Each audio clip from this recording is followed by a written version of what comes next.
Alright,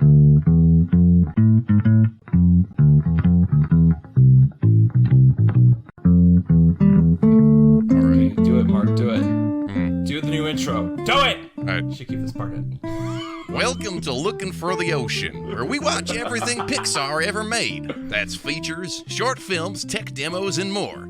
What can we learn about movies and ourselves from one of the most financially successful and influential film studios of the 21st century? I'm Mark Young, and as always, I am joined by Danny Vincent. And with us today is Bethaney Brown. Was that wacky enough for you, Danny? Well, you know, I think I need to point out that we are in 2005, which means the next full Pixar movie we'll tackle is Cars. So I guess if we were going for a Larry the Cable Guy, sure. Yeah, I wanted to know what the thought process behind that one was, or if that just like vocalized out of you. I don't like that Danny tries to explain my improvisations. They roll off the top of my head. I'm sorry that I am. Whatever.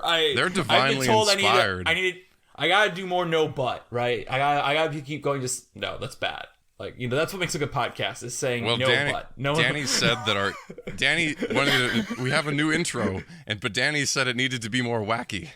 So it's too serious. We got to be less serious. This is a podcast where we'll get serious at other points.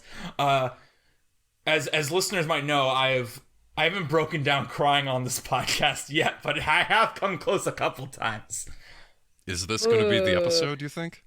No, I absolutely don't think. It's always when it's something... Not this one. Well, it's always got to be something nostalgia, and spoiler alert for listeners, even though it's not a spoiler, because if they listened last week, they'd know this is the first time I've watched this movie. Ergo, I have no nostalgia associated with it.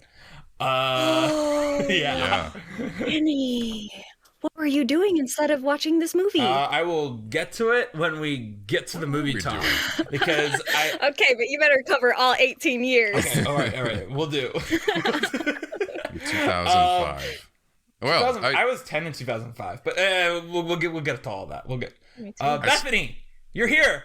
Yes. Sorry, Mark. I am. No, I was going to say exactly that. Bethany, you're here. Welcome. We're on point today. I am here. Wow, Bethany is here. How are you doing? Good. I am chilly all the time. I do not like winter, and I'm ready for spring. Hell yeah. That's very fair. It's January. We're recording this on National Holiday, Martin Luther King Jr. Day. I don't know why I'm very emphasizing that. I was fine with us not mentioning that, but okay. What are you drinking, by the way? Me? Yes. Gatorade. Nice. Water. What are you Are you drinking water? Well, it was blue. It looked like the colored vodka. You can't see it because it's in my thingy here. I'm drinking mint tea with cayenne pepper and honey and apple cider vinegar. Which one of us lives in New York? Sorry. What do you mean? This is just which some one of us is standard coastal fare. elite? Yeah, which one of us is down here in Southern Illinois drinking Gatorade out of a plastic cup? In Chicago, we drink it all water. makes sense. We don't need your fancy drinks. Well, you had any adventures going on? And I don't really have much adventure in. Relate what? Before we do adventures, Bethany, who are you? Yes. Tell the listeners who you are. Oh my god, well, here's the existential crisis. No, I'm just kidding. I guess we're all alumni together, so I am an alumnus of our university. I don't know, not much to write home about. I do cosplay on the internet a little bit. Nice. And all right.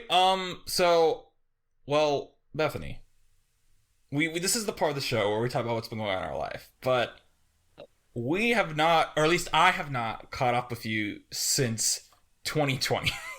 Honestly, probably March 2020. So I'm not asking for your whole last 3 years of your life, especially because I feel like in a weird way, me being like, hey, you're a really good friend of mine who I haven't talked to in 3 years. Let's performatively go through your life since I haven't talked to you. I think that's weird for both of us. And that's why I'm calling myself out for that. But is there anything really, really neat or cool or exciting that you would like to just tell, you know, like it doesn't have to be recent. It can be recent. But yeah, just go for it. Like, how you doing? Like, you know what? I know I just asked that, but it's like I want to cover my bases here so I don't sound like a total prick. So Oh no, I gotcha. Yeah. Well, 2020 happened. COVID came along. I got a COVID puppy, and I love her so much. I decided at the end of 2020, in like October of that year, I purchased an RV, and I was going to travel full time, and that did come into fruition, December of 2020, and it lasted about a year. And then I had this really crazy neighbor at the last campsite that we were at. And like, it was crazy because we were close to home. So it all happened as well as it could. But he was crazy. He started threatening us. And so like, not by us, but he had the cops called on him by someone else at the campsite. It was just insane, and like there was tracks. Oh, and he had this giant dog too, I forgot to say. But there was tracks going from his campsite to our campsite, and we could hear the dog in the middle of the night, and we were like, is he walking around like the outside? So we were just sketched out, and we left. And then we found out that like 2 weeks later, the cops had to come and escort him off of the campsite because he was like threatening other people too. It was wild. So I stopped traveling full time after that. And Oh man, that's the way to end it was wild. That was it. Yeah, and I stopped traveling full time, and now I'm living that stationary life nice. again. Well, see, I was kind of wondering, and I didn't want to press you too hard because, you know, I haven't talked to you, and I always feel like, you know, I feel like it's really, I'm someone who's like always like, oh, I should check up on someone again, but then I'm always like, I don't really want to like just text out of the blue like, hi, how's it going? So, which is why like I definitely know that. Which is why like nowadays, like, so there's a coworker of mine, they left my job, they're not my coworker anymore, they left my job like last March, and I definitely am sure to always text them every month, because it's like, I don't want to lose this connection, but I know if I like go 3 months without texting them, I'm just gonna totally like be like, I never want to text you again because this is weird now. But the reason I asked all this is because I have been following you on Insta, you know, obviously. So I'm like, okay, I remember this. I remember like what was going on, and then it stopped, and then, you know, like, I'm just curious, you know. We're friends, I hope. The way I said that just sounded a little attacking. I don't mean that, but like, we were really good friends, and I'd like to be friends again. So it's one of those things. So. Yeah, no, I definitely get it. And I have those moments too where I like see what people post online and I'm like, should I ask them about this? But then I'm always like, is that weird? Yeah, you know? exactly. So I get it. I get it. It's that weird thing where like you become like, because obviously when we're in college, we're all really close friends because we're all around each other all the time. And then same classes, same town, and then it like shifts into this kind of, I don't want to say like, unless you're like Mark, like for Mark, for example, before I start my podcast, obviously I didn't see Mark all the time over Discord or over chat, but I keep up with Mark because I text him constantly. There's a lot of friends like that where I text them constantly, and since I text them every day, I never had not the fear, but like the potentialness of it, like shifting from like an actual friendship to like the parasocial relationship that inherently comes with like, you know, you follow critics on Twitter and you're like, oh yeah, I definitely know this guy's opinions, but it's like, well, but I don't, because I've never met this guy before in my life. I have never heard it put that way as a parasocial relationship when you like have that like social media connection with someone you used to be friends with. I don't like that. But it's that you would accurate. It's like, oh, it's become a parasocial relationship. But I know what you mean. I feel like I feel like that in a way that is what, and it's not just you, Bethany. There are other people from school where I feel like it has shifted to that. Because then there are other people from school I completely lost contact with. Sometimes I forget that we're recording because it feels like we're just like talking and catching up, and then I see the bear down there, and I'm like, the bear, the bear one. No, that's what we aim for on this show. It's just really like, I've been told from our multiple listeners, all 20 of them, that's a joke I keep dropping because the hope is eventually we'll blow up and people will be like, oh wow, these guys only have 20 listeners at this point. They'll like look back on it and be like, wow. Exactly. I do think it's really funny. This is just a side note. Is that our Avatar 2 is it now is that our most listened to episode, or is it like second? Because we did an Avatar 2 non-canon episode, which had so many random listeners who don't usually listen to the show. Oh. No, still our most listened to episode, because I looked like yesterday, is the episode titled Succession. That's our best episode, though. That is our best episode. Yeah, and it's about like Sesame Street or something. It's our best. Like, if anyone asks me what their starter episode should be, I actually point to that one because I think that one's really good. That's one of the few I cry on. Or I get close to crying on. I think it's a good episode. Highly recommend if you're just clicking this because you're a Corpse Bride fan to look at our Succession episode. Back through and listen to all of them, coward. Do it right now. We'll still be here when you come back. Then comment your favorite one.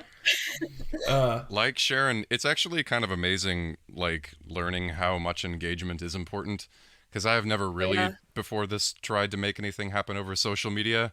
And it is like, man, if those 10 people or so who are your devoted fans never tell anyone, and I know some of our 10 fans don't think I'm not talking about you, our 10 fans, but like, I don't know, I sort of poo-poo that part of social media, but now we have this thing where it's like, oh, we kind of would like to get a few more people to hear the thing, and you know. The one thing I will say about this show that I think is really nice, and maybe I'm wrong again because I don't have the analytics in front of me, is I do think we weirdly have been, at least from the friends who talk to me about this show, we have regular listeners. And I think that's really interesting to me because I feel like for my Marvel show, I think the Snub Club, which is my other podcast, I think that we have a small base of regular youth listeners there because we're talking about movies no one has seen at this point in time, really.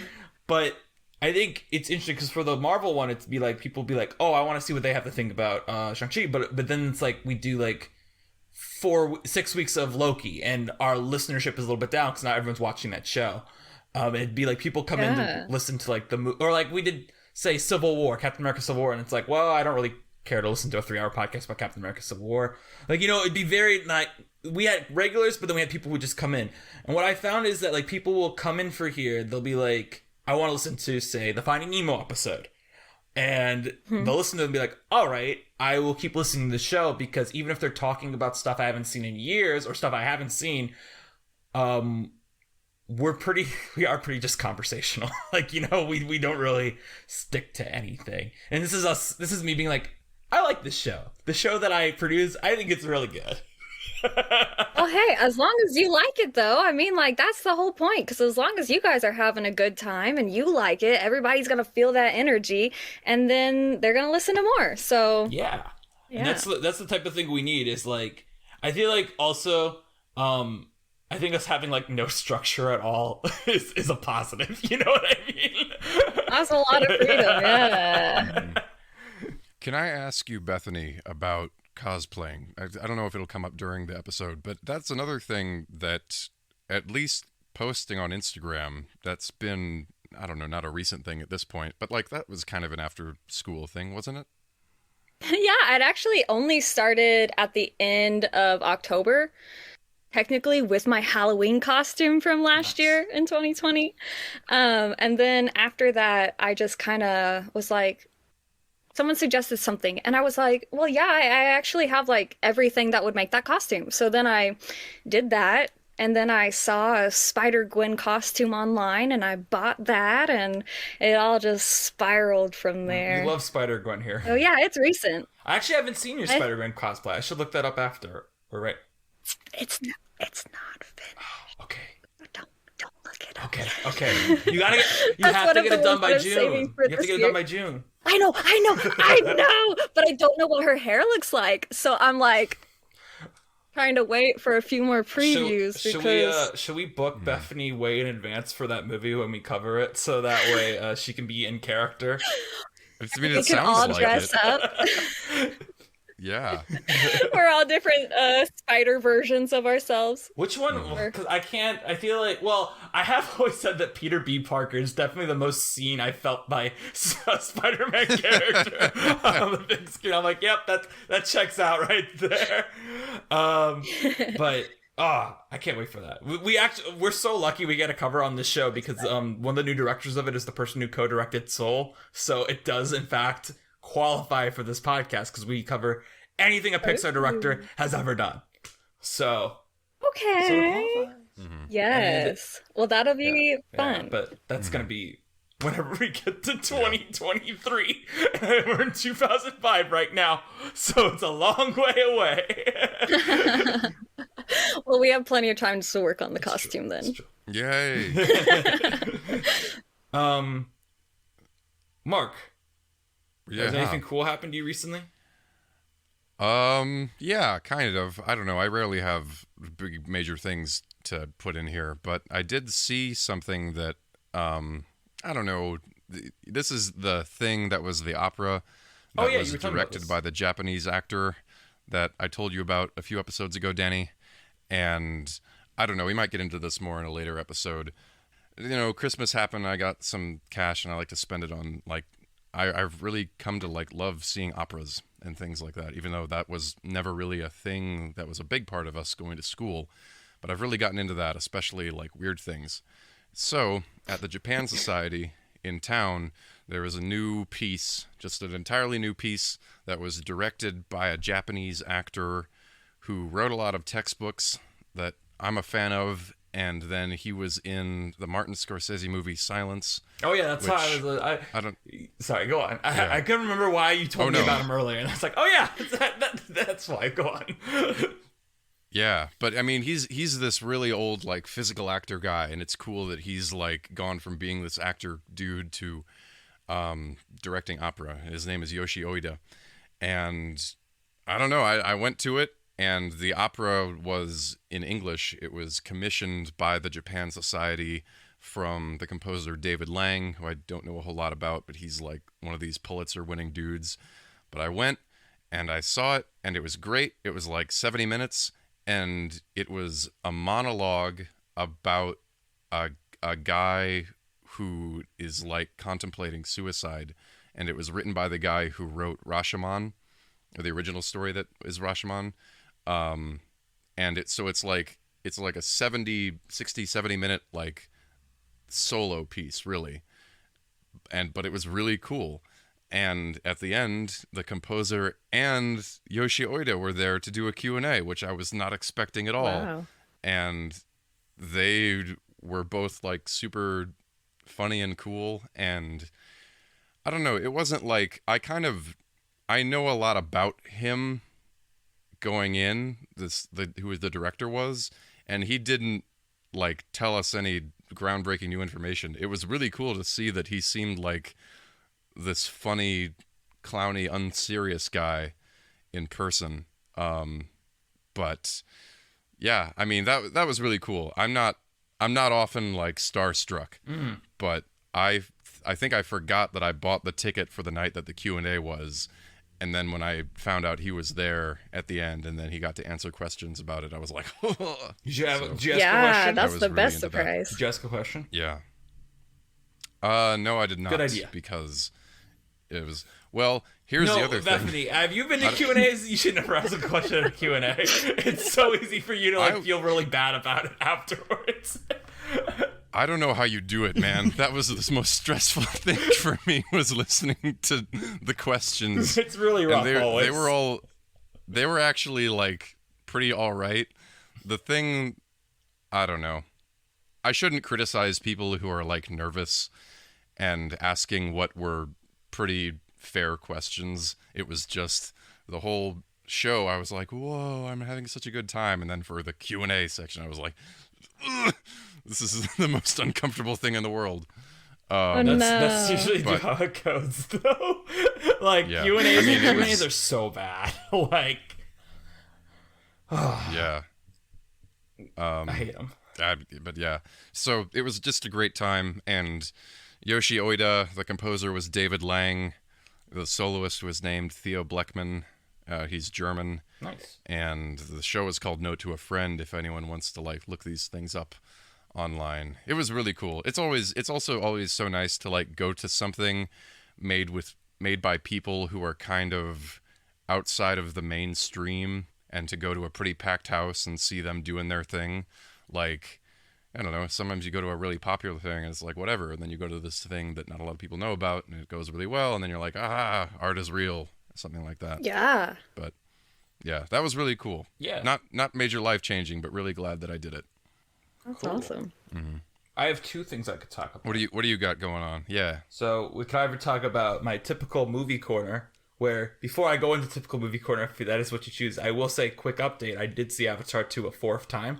But We're getting up there. And I think I haven't seen it I at think all. I'm done with it. I will say this. On round 4, I think it's done right now until we get the inevitable re-release. I think I got to be over with it. I was too tired. And normally if I'm tired while watching a movie I like, it will wake me up. But in this case, I was like, no, I'm too sleepy. But I like Avatar 2. We have a whole podcast about it. Bethany, I recommend it. Okay. We have an episode. I'll have to watch it first, I guess. Episode and the movie, but the movie first, because we spoiled the whole movie in our episode. I gotta watch the movie. I'm behind on everything. It's okay. It's the time of year where it's okay to be behind, because there's nothing to do in the next 2 months anyway, really. It's true. Am I ever gonna catch up? Probably That's not. true, yeah. But it sounds good in theory. Yeah. That's fine. I do this for work, really, and Just have to talk for work. That's accurate.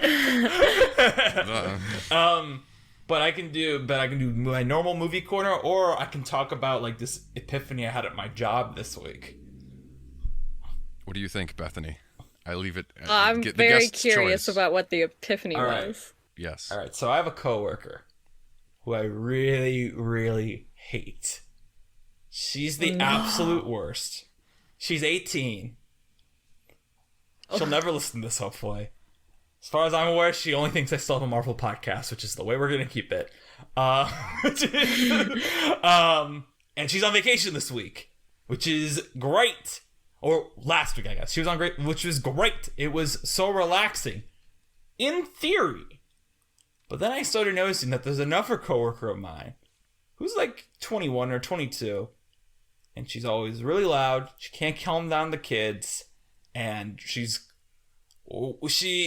the kids like her. She's good if you let her play a game with them, so she's not good at running things. And then I had this like epiphany where I was like, well, she's never was bad she always had all these qualities, right? She always has had these, I've always had these issues with her. I've just never noticed them because I'm focusing on this other person who annoys me way more. So now I'm like, is there always like an antagonist in my life? Am I someone who like will always pass? Because now that my main antagonist is gone, and now I'm like, this person is so much worse when she is factually exactly the same. Because the thing is because here's the thing, is the person who wasn't here this week is someone who actively makes my job harder because I have to work around her. This person is just like a non-factor, but it's annoying anyway. So it's like, do I create this antagonist in my mind so that way like I can feel, I don't want to say so I can feel superiority, because one, I feel like the idea of me saying feel superiority would imply that I'm not superior to her as a worker when I know I am.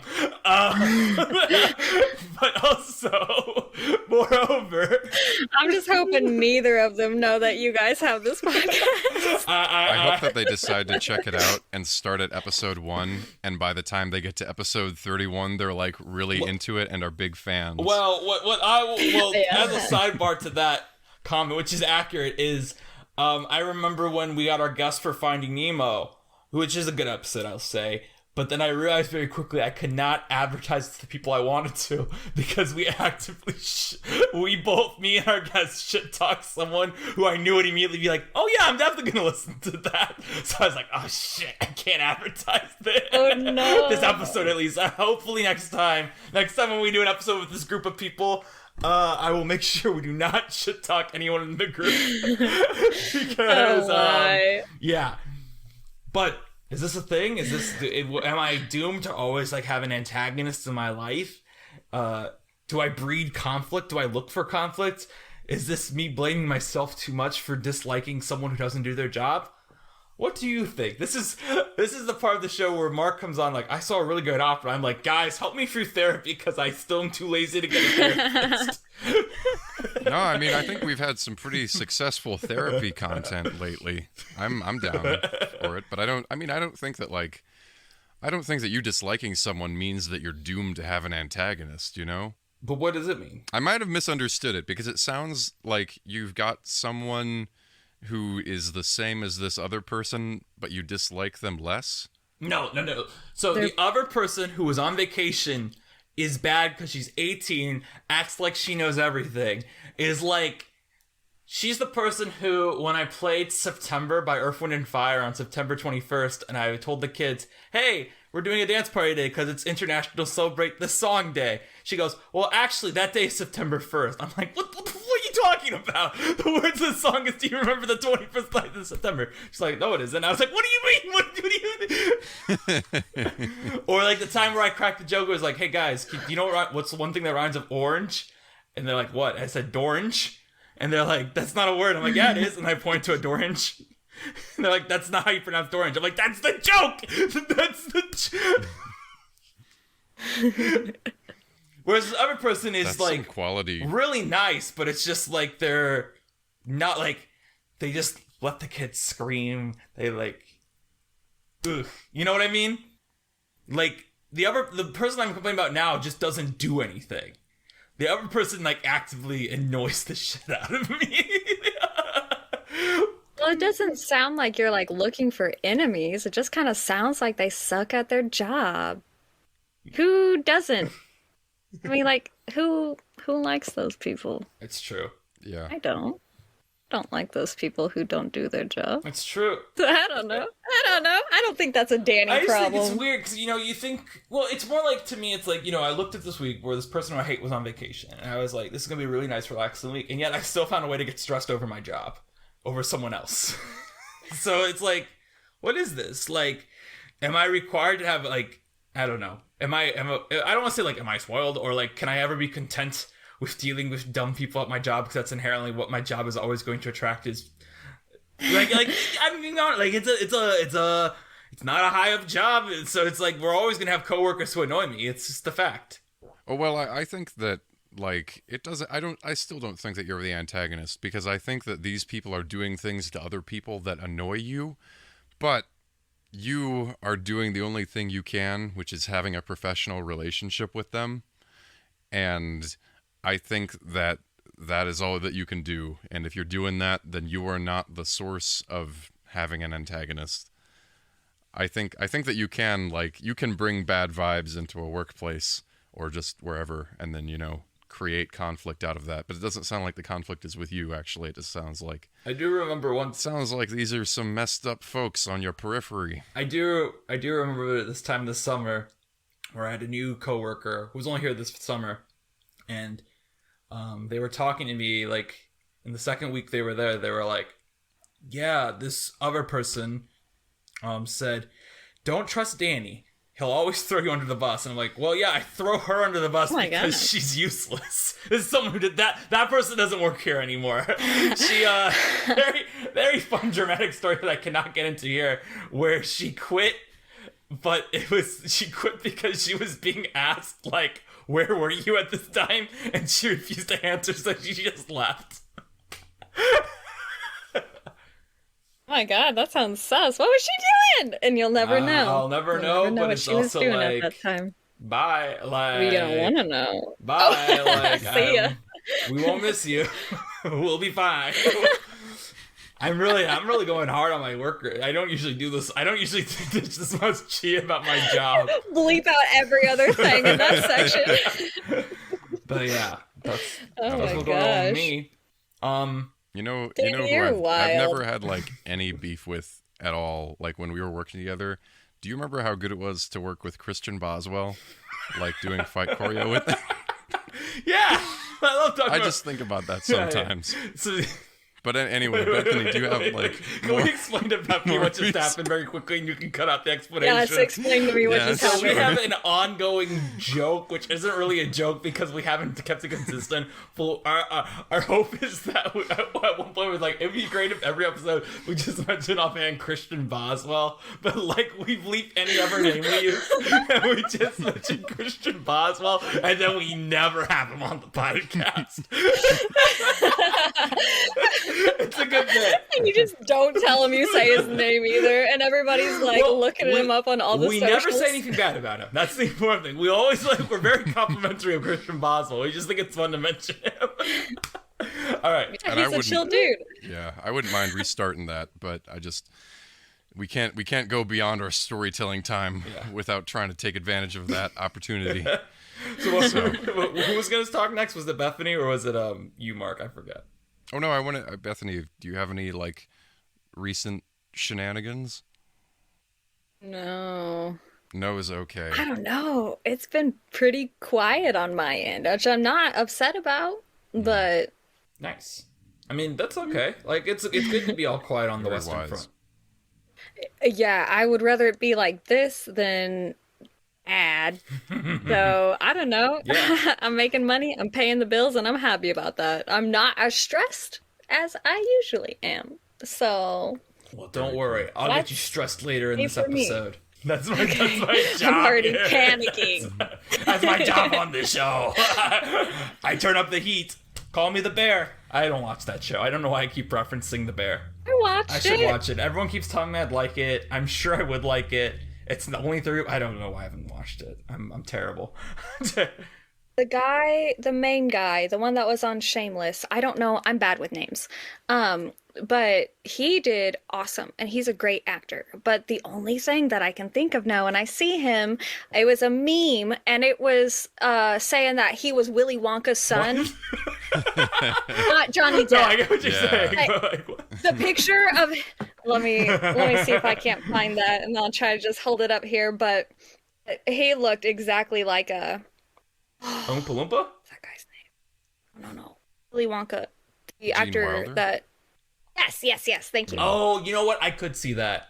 I could see him as being really... I haven't seen... I've never watched Shameless. I haven't watched The Bear, obviously. I already said that. But, I know what the guy looks like. I'm like, oh, yeah, I could see it. I do think it's really funny that it's being, campaigned in award shows as a comedy, because everyone I know tells me it's, the most stressful show ever. I think it's because it's 30 minutes. I think, every 30-minute show is, campaigned as a comedy, even if it isn't, it feels like. Yeah, I would not ever say it like that. It was serious. It did have comedic moments, but I don't know. It just felt too real. I gotta watch it. You know how comedies are kind of campy, and it's like, oh yeah, I mean, haha, that's funny, and that might happen in real life. But this one was I don't know. I feel like he does such a good job. And all of the actors do a really amazing work of just pulling us into their world and making us forget that we're watching something that's scripted. Yeah. It feels very real and like they're just catching these moments on camera kind of a thing. So I like that a lot about it. I really and the thing that's I want to be clear to you specifically, because I don't know if the listeners know this or not. When I say I gotta watch it for a TV show, I don't usually say that. Normally when I respond when someone recommends me a TV show, it's like, I'll probably never watch it. But for The Bear, I actually do want to find time to watch. People walk up to me like, oh yeah, you should definitely try Wednesday. I think you'd like it. I'm like, no, I won't. I'm not gonna watch Wednesday. Sorry. I appreciate you think I'd like it, but nope, I don't got time for that. But The Bear, I'm like, I really should make time for this.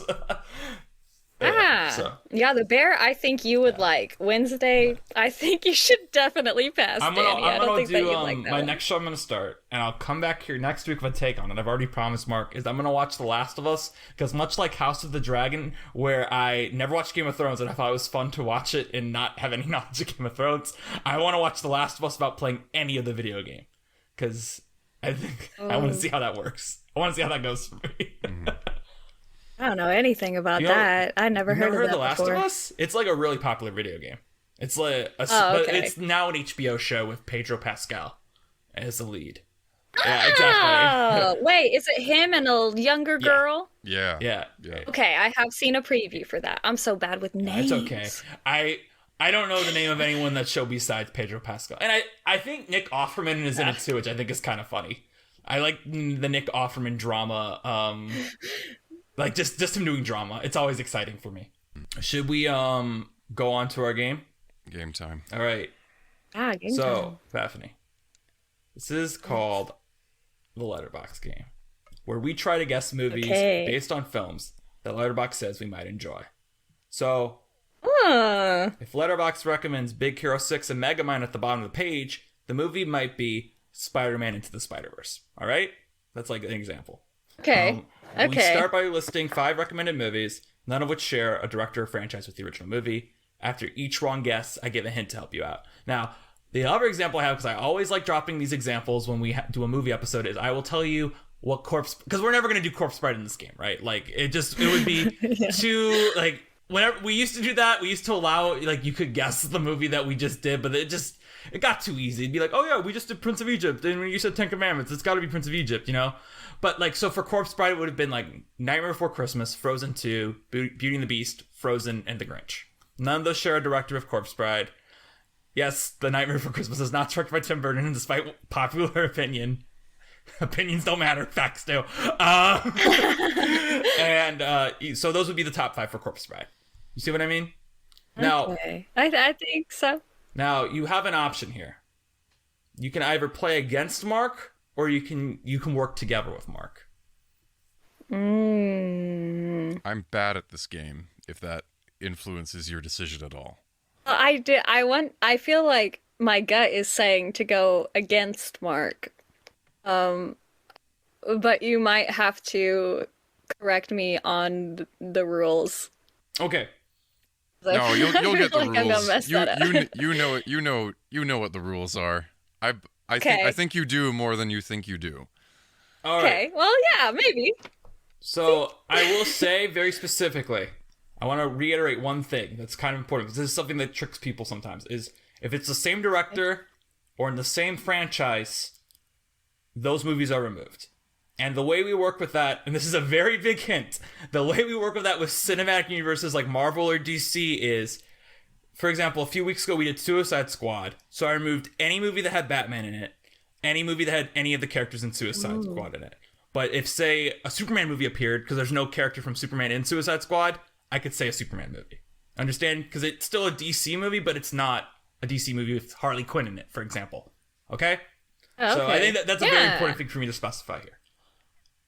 Okay. Now, what I did was, and this is what I do with guests, especially guests who I know aren't as big into movies as me, is I went through my long list, because they're all movies I've seen the last month or two, okay? So I went to the beginning of my list, and I just took out the ones that are made $100 million or more at the domestic box office. So these are all movies that made money.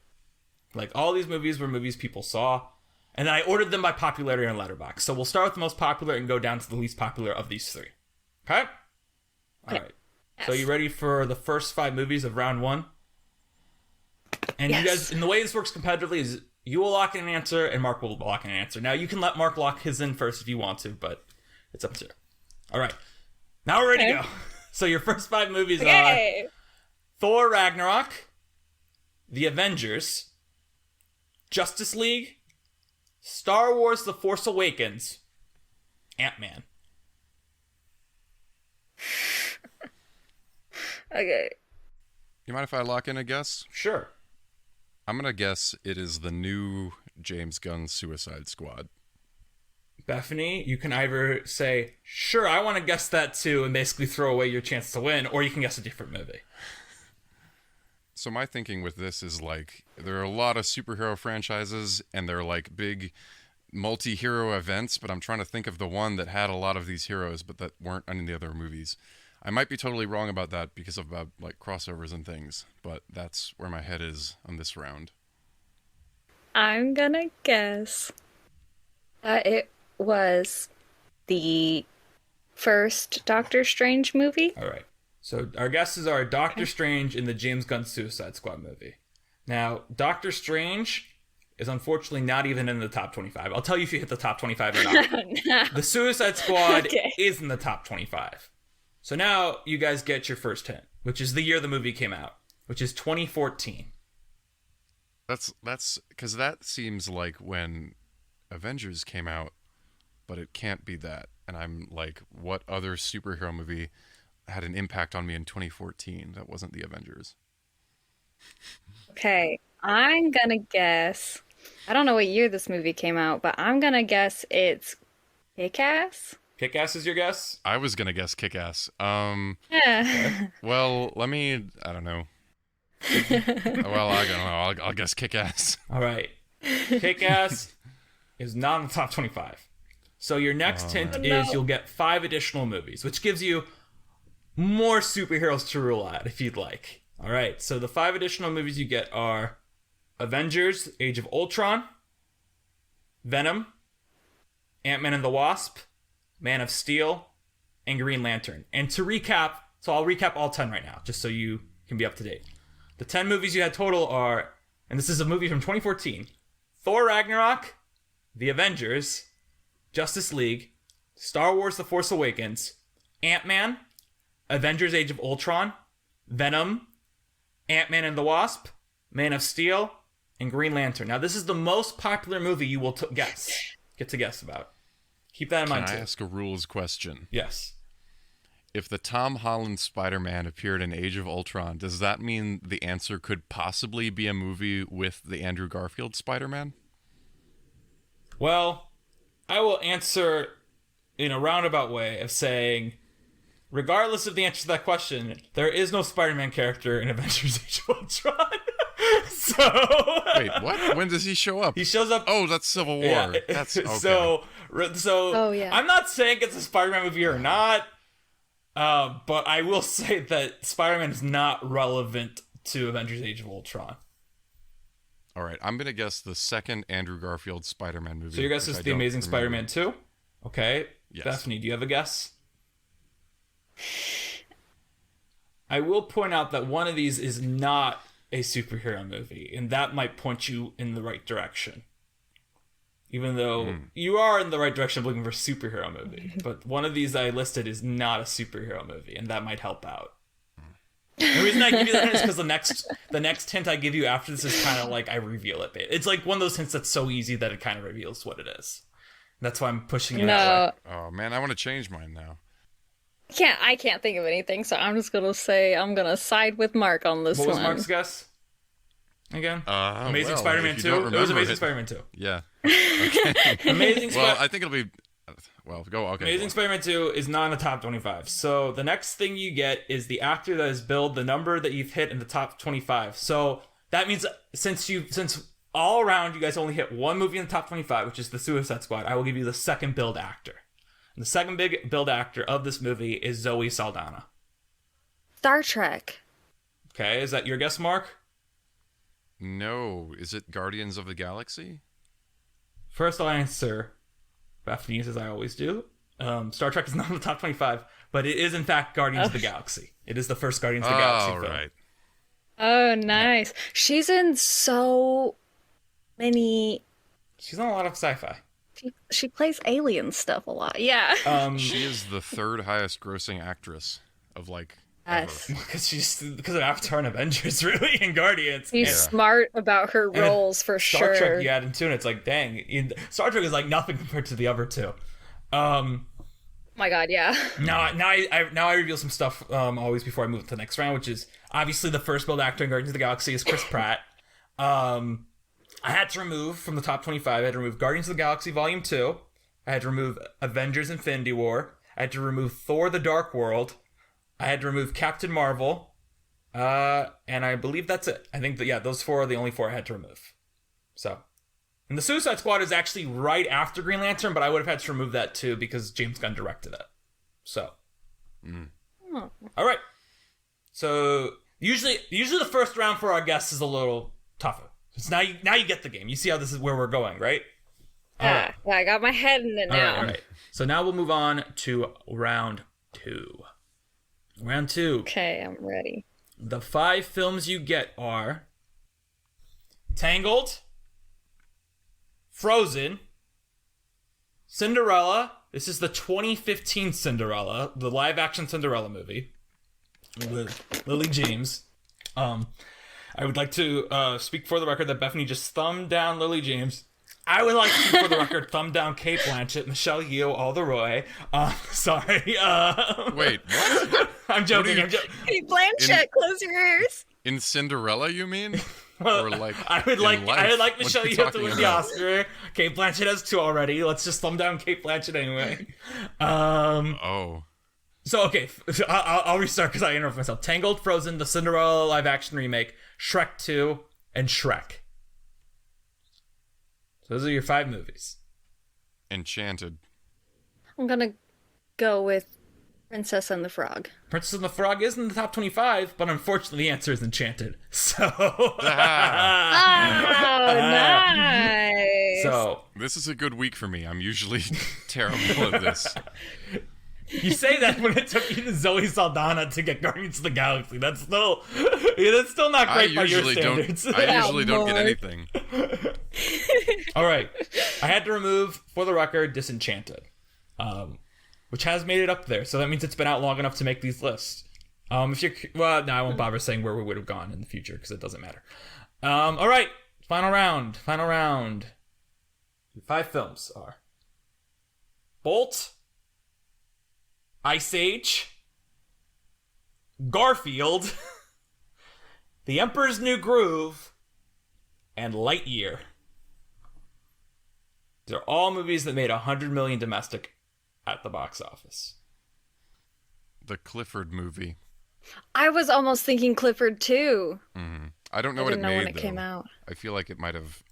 It either underperformed or it, like, was a great hit that I just knew nothing about. Now, Bethany, I will tell you right now, this is very important, is that the way this game works is you have to give two... You can't just repeat Clifford, otherwise I won't give you another hint. Okay? That's how this game works. I'm gonna guess the Smurfs movie then, the live action one that they had. All right. Well, first, I'm looking at how much these made, because I knew, I had a gut feeling, and I'm right, that Clifford did not make $100 million domestic at the box office, because it came out during COVID. I never saw it, I don't know. The Smurfs did. Neither of these are the answer. Let me see, actually, you know what? Congratulations, the Smurfs is in the top 25. I am pretty surprised by that. Clifford is not. The Smurfs is in the top 25. So the year this film came out is 2011. The Bee movie. Okay. Daphne, what is your guess? I'm gonna guess Toy Story 3. Toy Story 3. That's a much better guess. Never these are in the top 25 though. So now you get 5 additional films. All right? And then once I give the 5, I'll repeat what they were for the listeners at home. Your 5 additional films are Luck.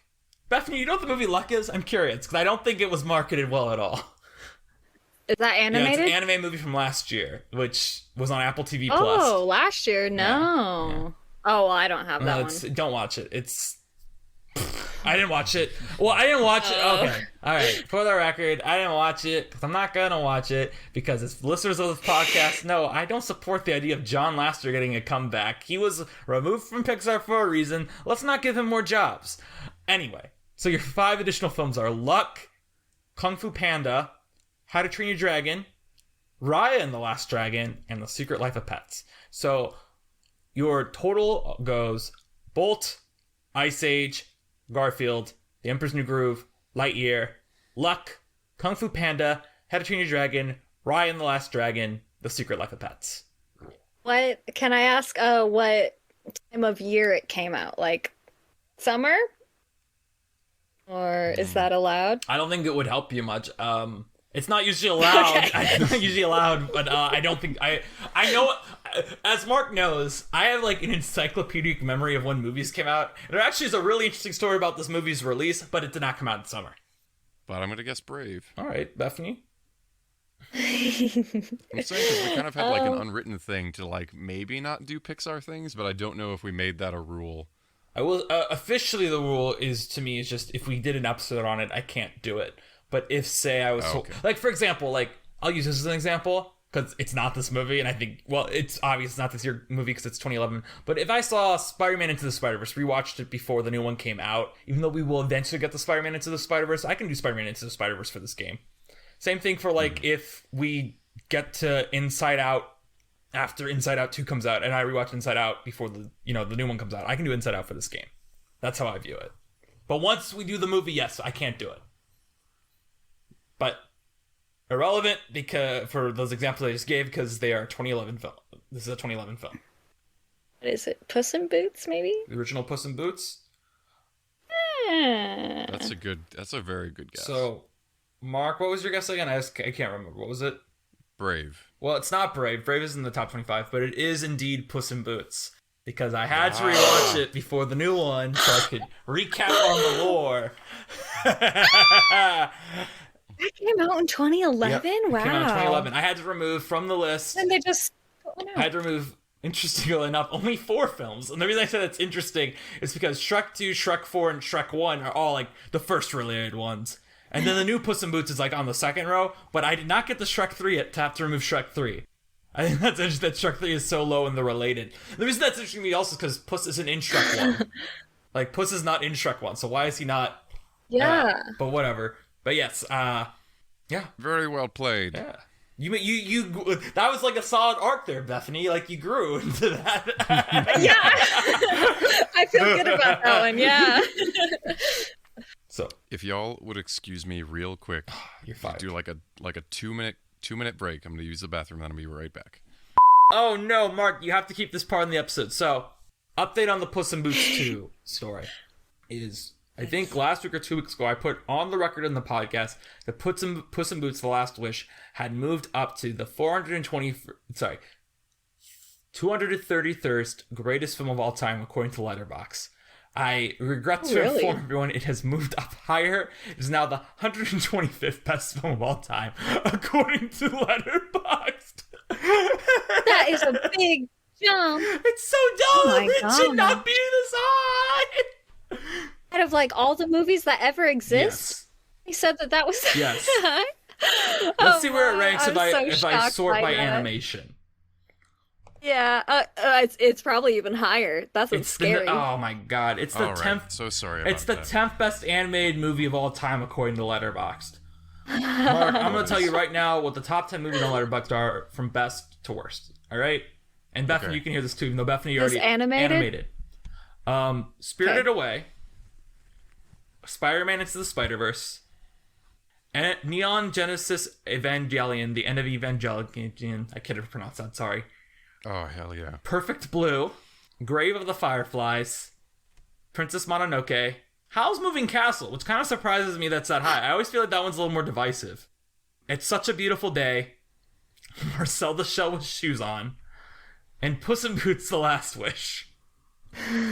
Now I'm curious. Hold on. I want to check one other thing because I feel like they removed Roger Rabbit because I feel like Roger Rabbit has to be in the top 250. You know, like of all time. Because that's what I took the top 250 list, and so it's not in the top 250. It's crazy. Yeah, I wondered if Moving Castle would come up because this was like the same movie that came out this year as the thing we're talking about now. But Marcel the Shell with Shoes On? no, Corpse Bride. They were like fighting with Curse of the Were-Rabbit for that Academy Award for Best Animated Feature. And I don't know, a funky year, I think, all around for Best Animated Feature. It was like, I don't know, I think all of these movies are like fine. And I mean, I really like Curse of the Were-Rabbit, and I'm kind of, I don't know, I like parts of Howl's Moving Castle a lot. Man, we can get into this during, like when we get more into the movie, but I will say there was no way Curse of the Were-Rabbit wasn't going to win. Because the whole reason the animated feature category was made to exist was Chicken Run. Like literally, like it was Chicken Run not getting nominated for Best Picture. It was like, dang it, we gotta do an animation category because this is embarrassing that we can't give Chicken Run an Oscar. This is so bad. So as soon as Aardman was like, all right, we got another movie after Chicken Run, it's like, all right, we have to give it to them. Like we are obligated by law to give it to them unless the movie is terrible. And Curse of the Were-Rabbit isn't terrible. Helena Bonham Carter was in I guess both of these stop motion movies. That's kind of crazy. And she kills it. Yeah. Both times. Yeah, but we can't talk about the movie yet because we have to talk to Bethany about Pixar. Oh, Okay, yes. just real quick, I would like to put on the record that I love Howl's Moving Castle, and it is my favorite Miyazaki film. I don't know. I just loved it. As Mark is well aware, Miyazaki is one of my big blind spots. I have seen 3 Miyazaki films, and I hated one of them. I think I hated it because I watched the dub. So I'm doing something right now on Letterboxd called the Fraserthon because I have not seen any up until 2 weeks ago. The only Brendan Fraser movies I'd seen were Looney Tunes Back in Action, and Crash, I believe, and George of the Jungle, but way when I was a child. I feel like there's one other one. Oh, and Monkey Bone, because I watched Monkey Bone recently. If you don't know what Monkey Bone is, Bethany, do not worry about it. It actually will probably come up in this episode again because it's a stop motion movie. But Oh, there's that one. Oh, I'm bad The with Mummy, names. because I haven't seen the Dang. Mummy movies until now. Ooh, the Mummy. No, but it's his parents make the bunker, and then he is down there for all of his life, and then he comes up because they need supplies. Is that Encino Encino Man? Man? Because that's on my list. If it's Encino Man. No. Didn't Oh, is it Frasier. Blast from the Past? That's also on my list.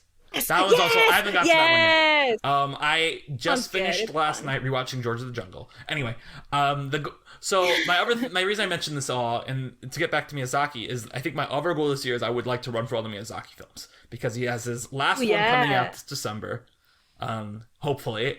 Now hopefully it's his last one. Hopefully the movie's coming out this December. I guess it could still be delayed. It's scheduled for Japan in July, so I would hope it gets over here by December. So I'm like, this is the year. I gotta finally watch all the Miyazaki films. And as we've already covered on this podcast, it's super annoying HBO Max removed all the Japanese language things. So now I'm gonna go to the library and get these all out because I refuse to watch these with the dubs, even though I know the dubs are supposed to be good. I just hate watching dubs. The dubs aren't bad. The Ponyo one is bad. That's the one I don't like. So I think Ponyo might Oh, work. I don't watch that I think one Ponyo might often. work more with the original. The thing I'm sorry, I've seen 4. I've seen Lupin the Third, which is his very first one that isn't with Ghibli. I've seen Spirited Away, obviously. I've seen, as I said, Ponyo, and then I saw last year I watched The Wind Rises. So Howl's is one I have not seen yet. Hopefully I get to it this year. Okay. And I say hopefully as in hopefully I actually do this Miyazaki thing. I'm doing the Fraser thing after saying I would do it for months finally, so hopefully I get to Miyazaki.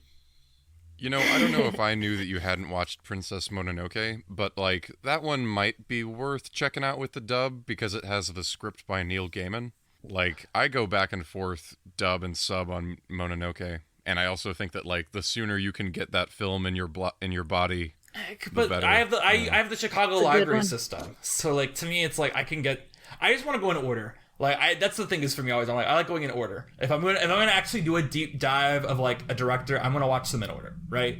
Because I don't really want to skip any of them because they're all supposed to be good, right? So my first one I'm gonna watch is Nausicaa. I literally have Nausicaa downstairs because my idea is I'm gonna work through these. Unlike my Fraser thing where it's like I'm gonna try to watch all these in a month. This is like I know this movie's coming out probably around Christmas time because it will be a big Oscar contender from whatever studio that has it. I'm calling it now, and I'm probably going to jinx it. I think this is our only chance ever to get an animated director nominated for Best Director. I hope whichever studio has it pushes it because That'd be cool. I think everyone agrees Miyazaki is a living legend. The Academy has been going more and more recently international in their director's branch. And by that I mean like there's always like a director of non-English film and Best Director nowadays. And I think Miyazaki is the obvious person to take that slot because he is so respected by everyone. Fingers crossed whichever studio has it can pull that off. But my point is, I assume the movie won't come out till Christmas if that is actually the game because, you know, you hold back the Oscar movie till the end, right? So, and also I assume they want to have a dub available anyway. And if the movie's coming out in July in Japan, Christmas, it sounds about right for when the dub would be. My point is, I'm not going to binge these. I'm just going to try to get through them throughout the year. So Nausicaa will be first. But Nice. Miyazaki, I'm sure I'll give updates on that down the road. Maybe not to you, Bethany, but maybe I can text you if I watch it. When I watch it, I'll be like, Nausicaa, okay. No, I'm sure I'll like Nausicaa. I've heard a lot of good things. Actually, sorry, we will get back to this, but do you know what I did? Did I tell you this? I don't think I did because we haven't talked in forever. But What'd you do? Yeah, last March I went to LA to see Turning Red in a movie theater. Because that's what I do. While I was there, I did the Academy Museum, and they don't have it anymore. They had this exhibit for Ghibli films, and it was literally like the one part of the museum you weren't allowed to take any photos, and it was like they had these storyboards, they had this concept art all up on the wall in like these cells, and I was like, this is so cool! I wish I had watched these movies so I could really like appreciate this stuff. But that's basically the whole Pretty story. neat to see though. Like it must have been pretty like extensive, I guess. Yeah, it was just so cool to me. Like in general, like because they also had. I don't know if they had Corpse Bride, but they had the whole stop motion wing of their animation area where they had like Coraline and they had Fantastic Mr. Fox there. And I was like, this is so cool just to see them. They're right there. They're right in front of me. They're so neat. Were they like tiny? There was like their models they used, like, you know, the models they actually used to. I don't know why this is definitely a podcast where I can do a visual thing. Definitely, I'm posing myself like I'm a stop motion character. But yeah, no, they were just like, you know, Coraline is just, that's what's so funny about Coraline when you talk about Coraline is like, she's literally doll sized because that's how you make these movies is like they're so small models.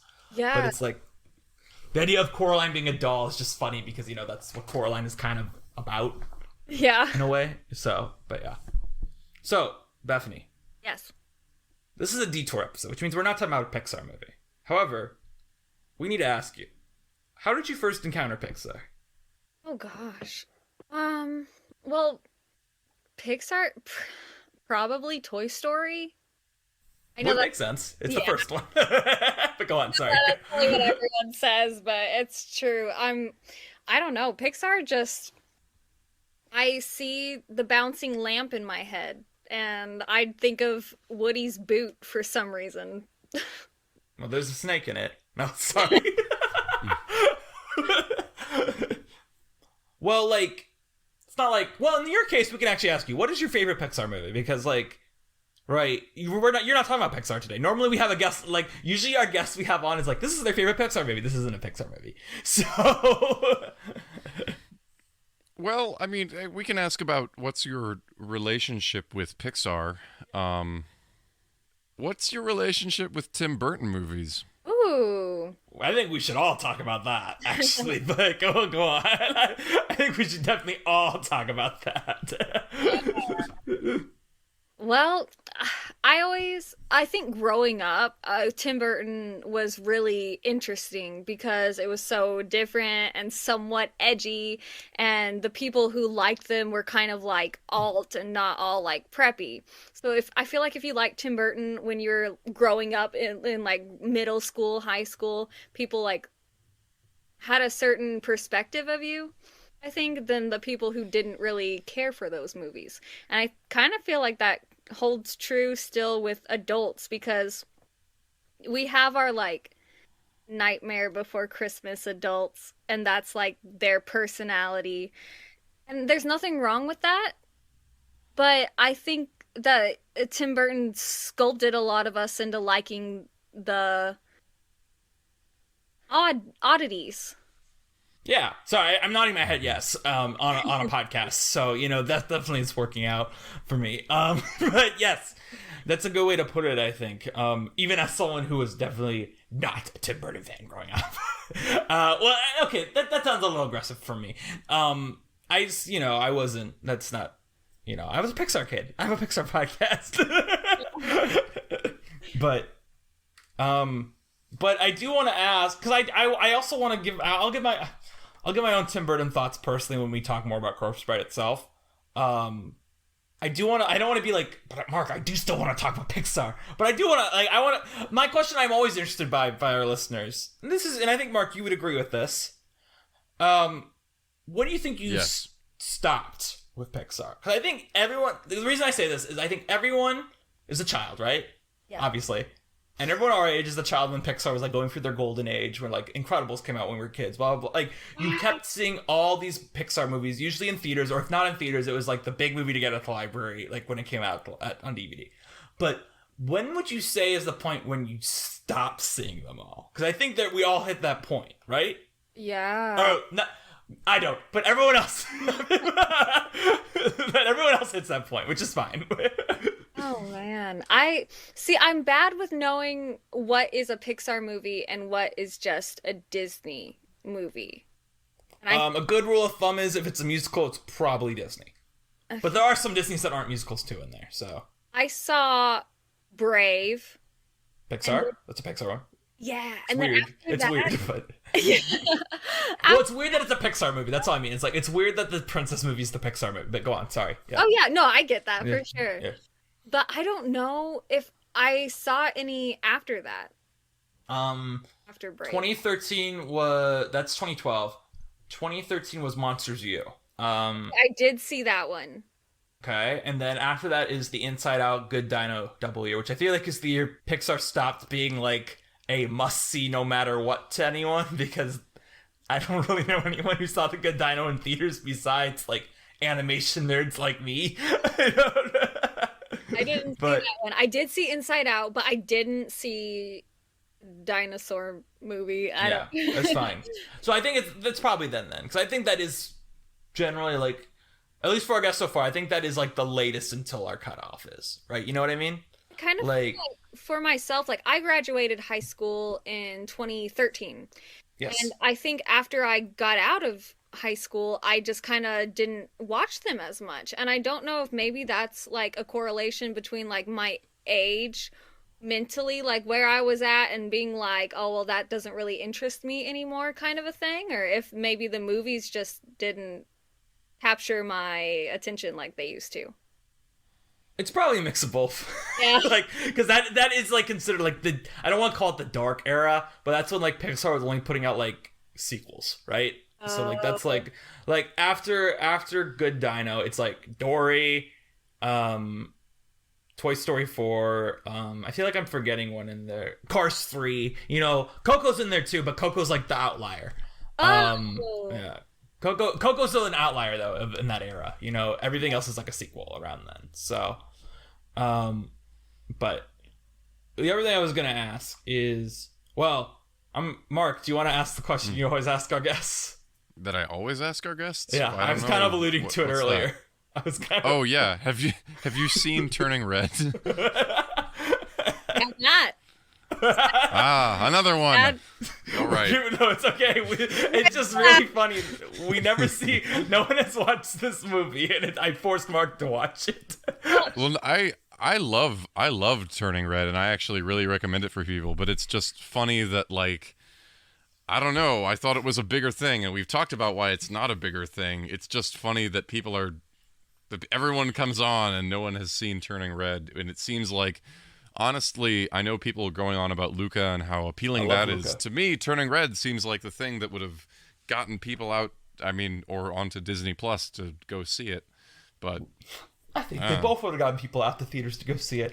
If only. I'm sure they both would have. It's just... Yeah. I didn't see... I really recommend Turning Red. I didn't see either. Now, my best friend did see Turning Red, and he loved it. He thought that it was great. But I don't know how to explain this. I don't know. But he liked it a lot, and it really resonated with him. And I thought that was really interesting, but I don't know. I guess it was at the time where, like, Disney Plus was, like, putting out all these Marvel shows, and I was kind of just over that, and I can keep... Very valid. Yeah. Very valid. As someone who canceled their Marvel podcast. Yeah, I don't know. Disney Plus was just putting out so much so quick, and I just stopped with all of the platform. That's fair. There's That sounds good.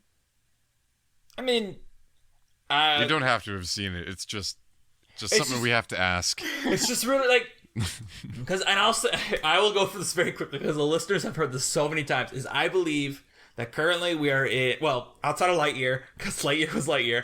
Kind of like Coco, you know, I'm like, Coco's an outlier. Lightyear's an outlier in the bad direction. Is that we are currently in this era where Pixar put out 3 of their greatest films in years in a row on Disney Plus. So everyone overlooked them because Disney messed up with the distribution of it and just dumped them on the platform.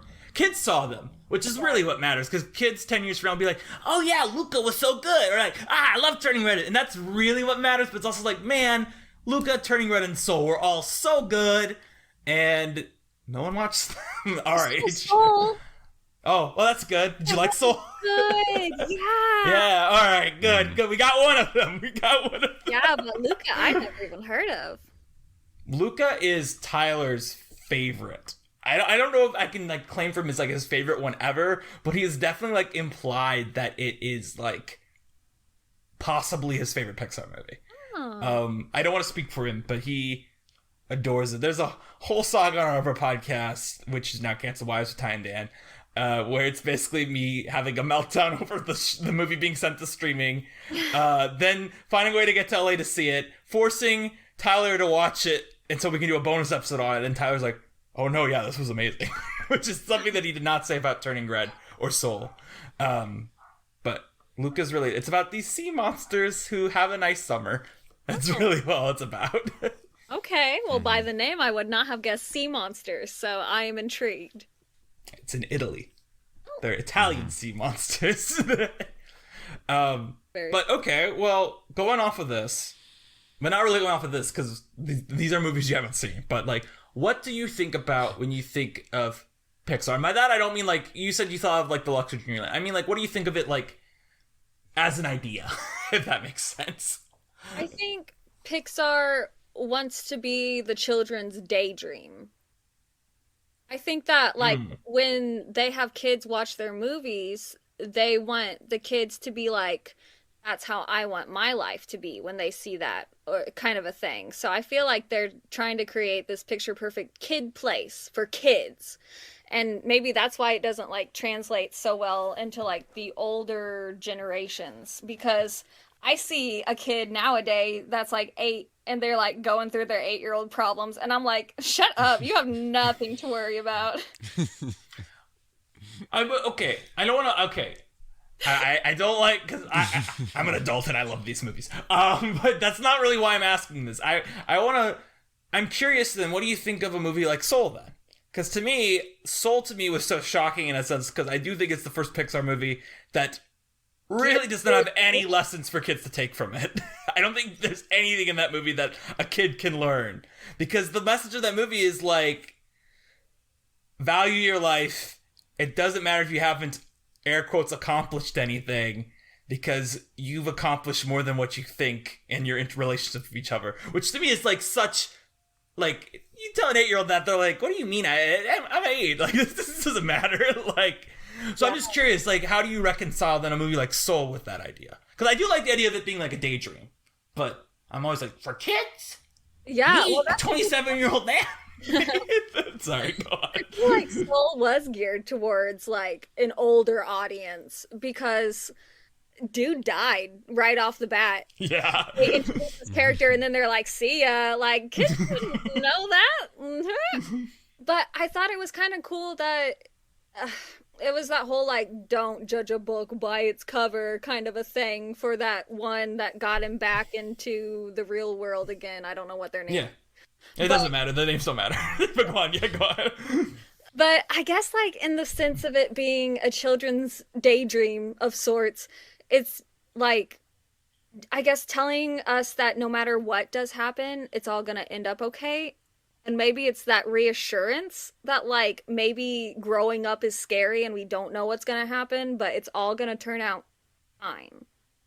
I don't know. Okay, well, I mean, okay. Because, okay, I was just like, but kids? But I get what you're saying, and I think, even as an adult, I agree in a sense, because it's like, I watch a movie like Luca, which I know you haven't seen, and it takes me back to being a child. It has, as we say on this podcast, the Ratatouille moment, but not really a Ratatouille moment where I'm, like, watching this and, like, being thrown back to my childhood, even though there are moments in Luca that do that. But I mean, just the act of watching a Pixar movie is, like, what I got excited for as a kid.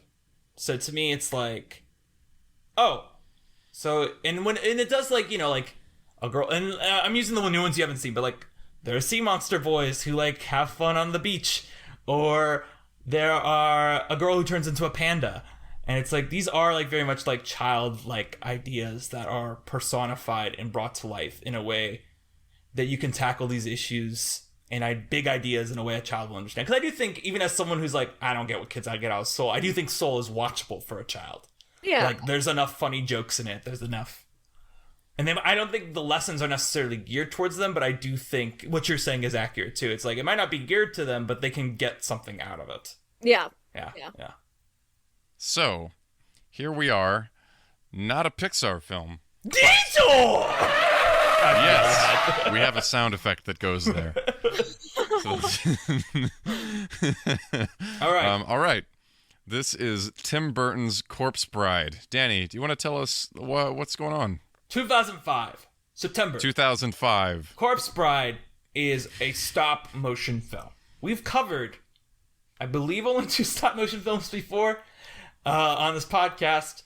And they're both movies that are typically said are directed by Tim Burton, which is The Nightmare Before Christmas, which is not directed by Tim Burton. It's directed by Henry Selick. And we got into all that on the episode, but to be clear to Bethany, it's okay that you think it's Tim Burton's Nightmare Before Christmas, because that is literally the title of the film, is Tim Burton's Nightmare Before Christmas, even though Tim Burton did not direct it. And then James and the Giant Peach, which does not have Tim Burton's name on it anywhere besides, like, executive produced by Tim Burton. I didn't know that he was a part of that one. He helped with funding. He didn't, like, otherwise he's not involved. You know what I mean? Like, he puts his, unlike Nightmare he helped a little bit on the stories and, like, the songs, but he did not direct it. But James, he's not really involved with it at all, other than his paying for it a bit. But then Corpse Bride comes around. Corpse Bride is the first film that he actually gets a director credit on that's a stop-motion animated film. And we are covering on this podcast because the unsung hero of Pixar, who I will give, once again, the full little story about, because one, I know Bethany has not heard it, which is fine. But moreover, this is the last time we will probably talk about him extensively. And that is, Pixar was founded by 4 people who are considered and those are John Lasseter, who directs Toy Story, Bug's Life, and Cars. Pete Docter, who is the current head of Pixar, who directed Monsters, Inc., Up, and Soul. Andrew Stanton, who does Finding Nemo and WALL-E. But then there's a 4th guy. The 4th guy is Joe Ranft. And Joe Ranft never directed a movie for Pixar. Joe Ranft co-directed Cars, so maybe he will come up again briefly. But in the production of Cars, he died tragically young in a car accident at age 45. And he executive produced Corpse Bride. It is the final credit he has besides Cars beyond a voice role. Well, I say that because he has a voice role. He has a voice role credit in Cars as well, but this is his only ever executive producer credit, and the film is dedicated to Joe Ranft. So we are going to cover it as a detour because it is the last time we'll get to talk about Joe Ranft. Because everything else he has the credit as is either just a voice, basically. Really, as much as I would love to talk about Coraline, which is dedicated to him, we cannot dedicate an episode to Coraline, because at that point it's like we're really stretching it, you know, at that point. But yeah, we might have watched every Henry Selick movie except for the one I like. No, I'm kidding. I like Coraline a lot. But yeah. And the other thing about Joe Ranft here is that he is the one that provided the original story to Tim Burton when he presented him with the old Jewish folktale upon which the story is based, which you can find online. It's like a PDF form because it was part of some old story collection, but it's on the Internet Archive now, and it's called The Finger. So he's also the genesis of that. Wow. So that's something that I never knew. And I'm sure there's a reason why I never knew that, but that is cool to know, though. Also kind of sad that they don't give credit to anything. How do you mean? What do you mean? Wait, a question. I'm just. Are you talking about Joe Ranft, or are you talking about the original story? Right, like not having their own idea for it, and not. Okay. We got this idea from here, kind of a thing, because I never. Yeah, I do think the movie kind of presents it as an original tale, not a folk tale. Yeah. Yeah, I would agree. I do, and Mark saying that to me kind of surprised me too. No, sorry, I thought you were saying like, "Dang, no one gives this credit to Joe Ranft." I'm like, I mean, he has a credit on the film. Oh, but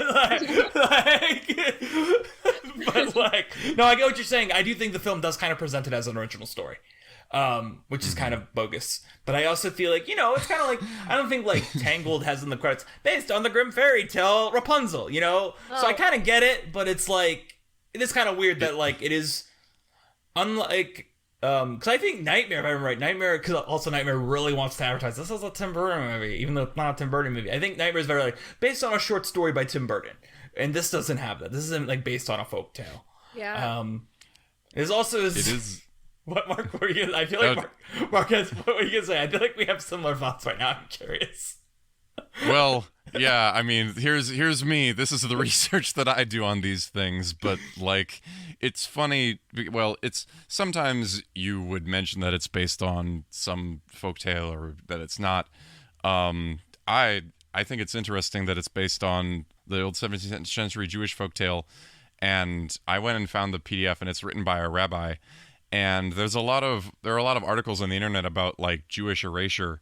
That's what I was gonna say. That's what I was thinking. Yeah. Kind of. Well, and it's funny because like you know, a lot of things come from a lot of places, and it's funny that I watched this after watching an opera that is based on a Japanese short story, which was commissioned by the Japanese people in charge of the Japan Society. It was commissioned by an American composer to write an opera in English, and I thought he handled that project very.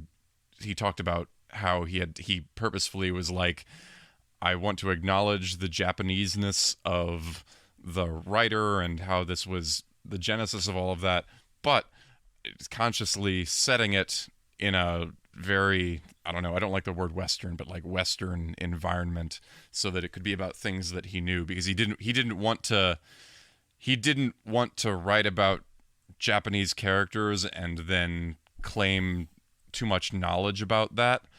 And it's funny because in like the one interview with John August that you can find about this movie, is he says that's adaptation. The writer, to be clear. That's the writer of the film. One of the writers. Yes. I'm just being clear. And he wrote Big Fish, and I think he also wrote the Willy Wonka that Tim Burton did.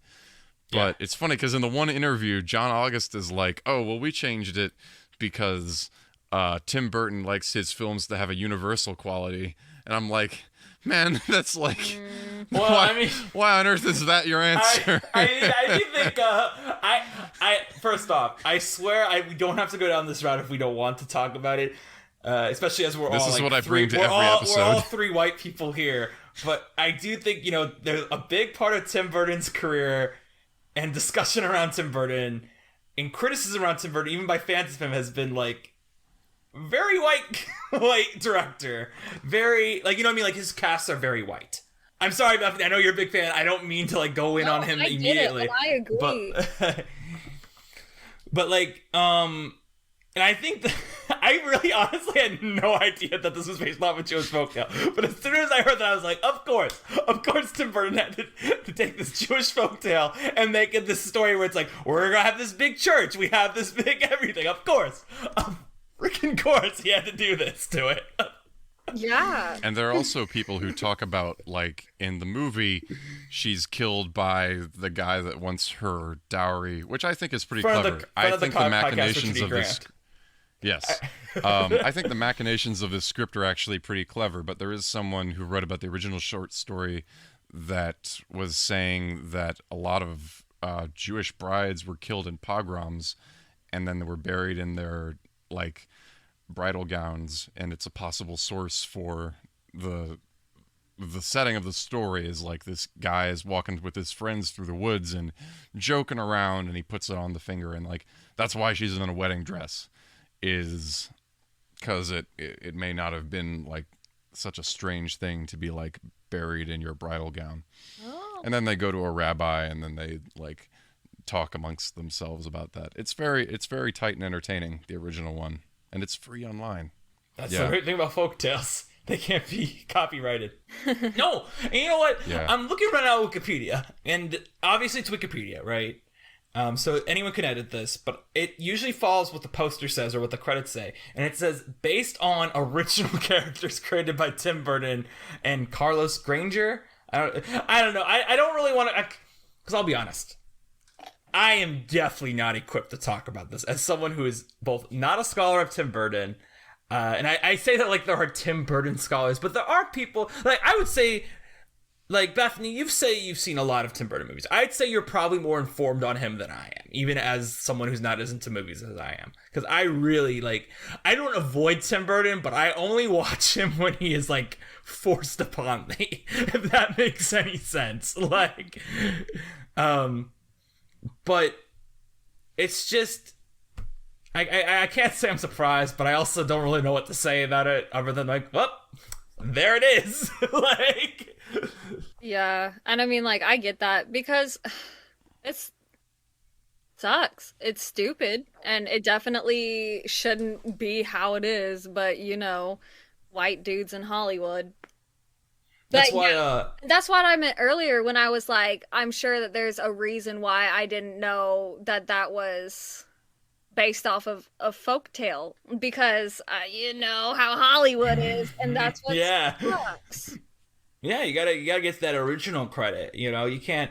I mean, not that there's any. The thing is, like, there's not like there's any royalties to pay too. It's like just be honest about where it comes from. You know, like.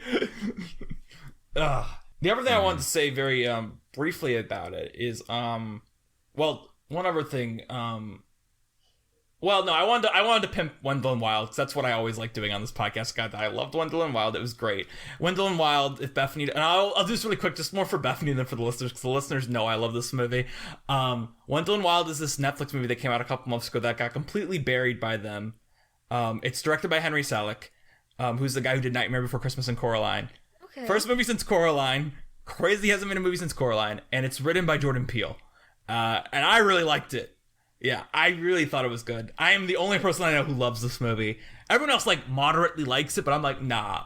I think this is, like, up there with Coraline. I felt like it was fantastic.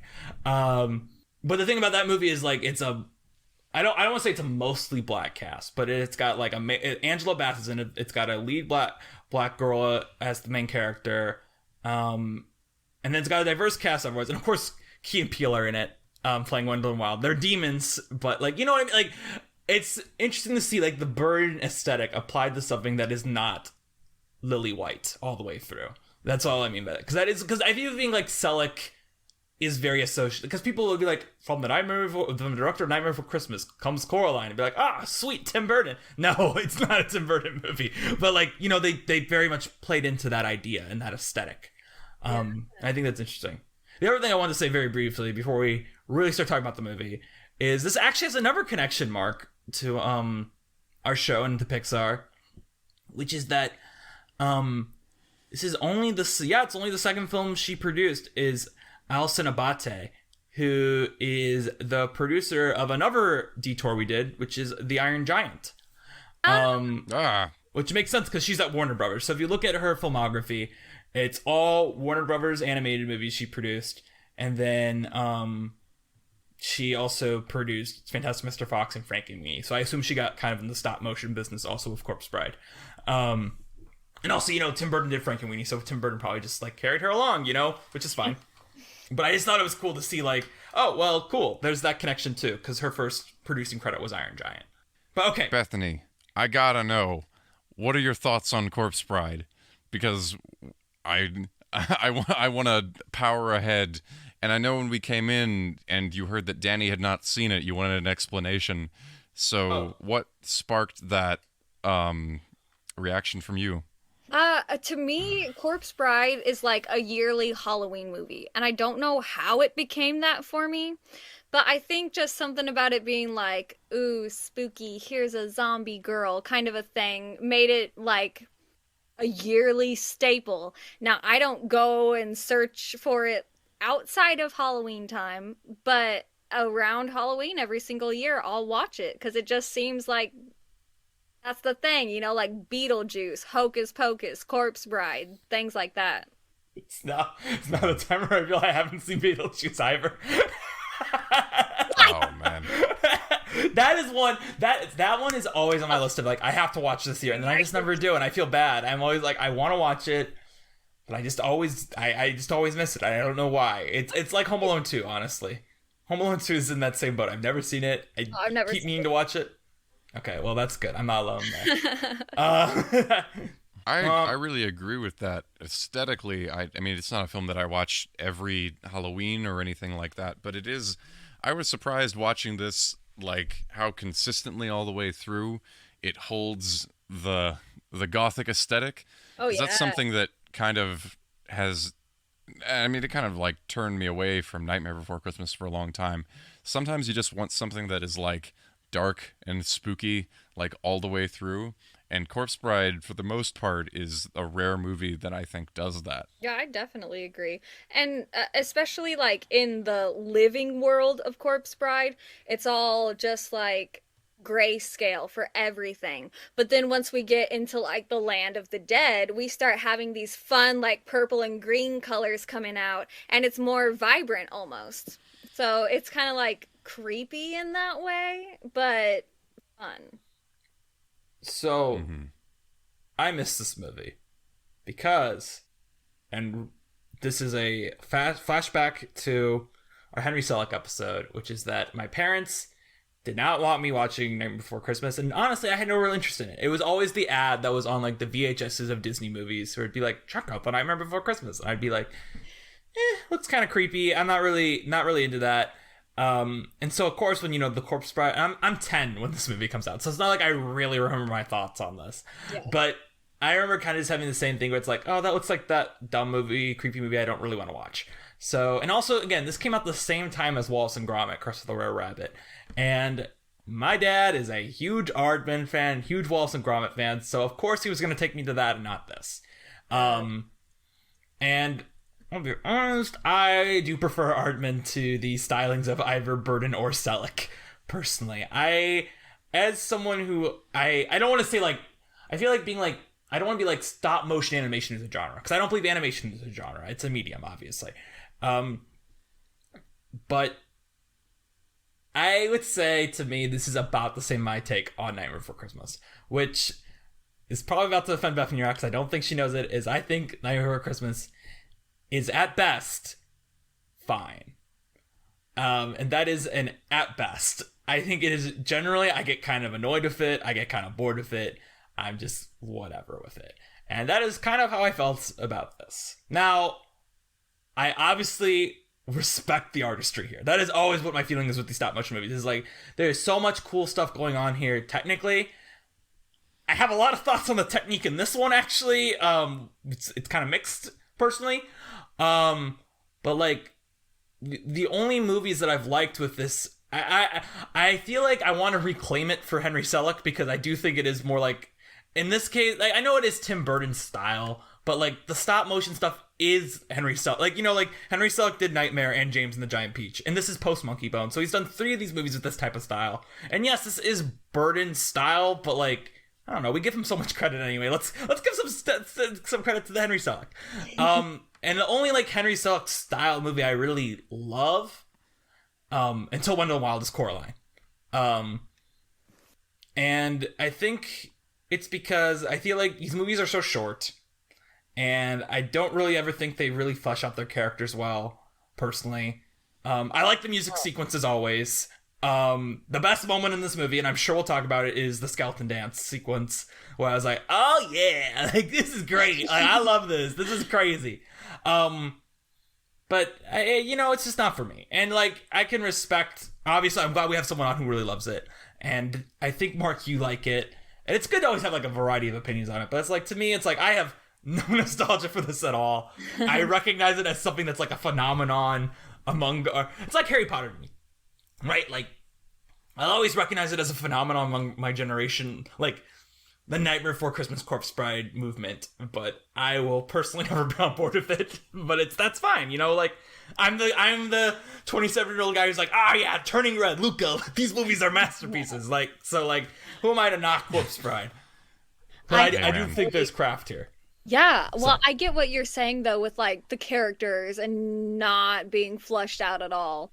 I don't know, the plot of it, watching it now, being 27, compared to, I was also 10 when it came out, I am just like, well, this is kind of odd. Like, I don't know, there's those things that, like, as a kid watching it, you don't think about.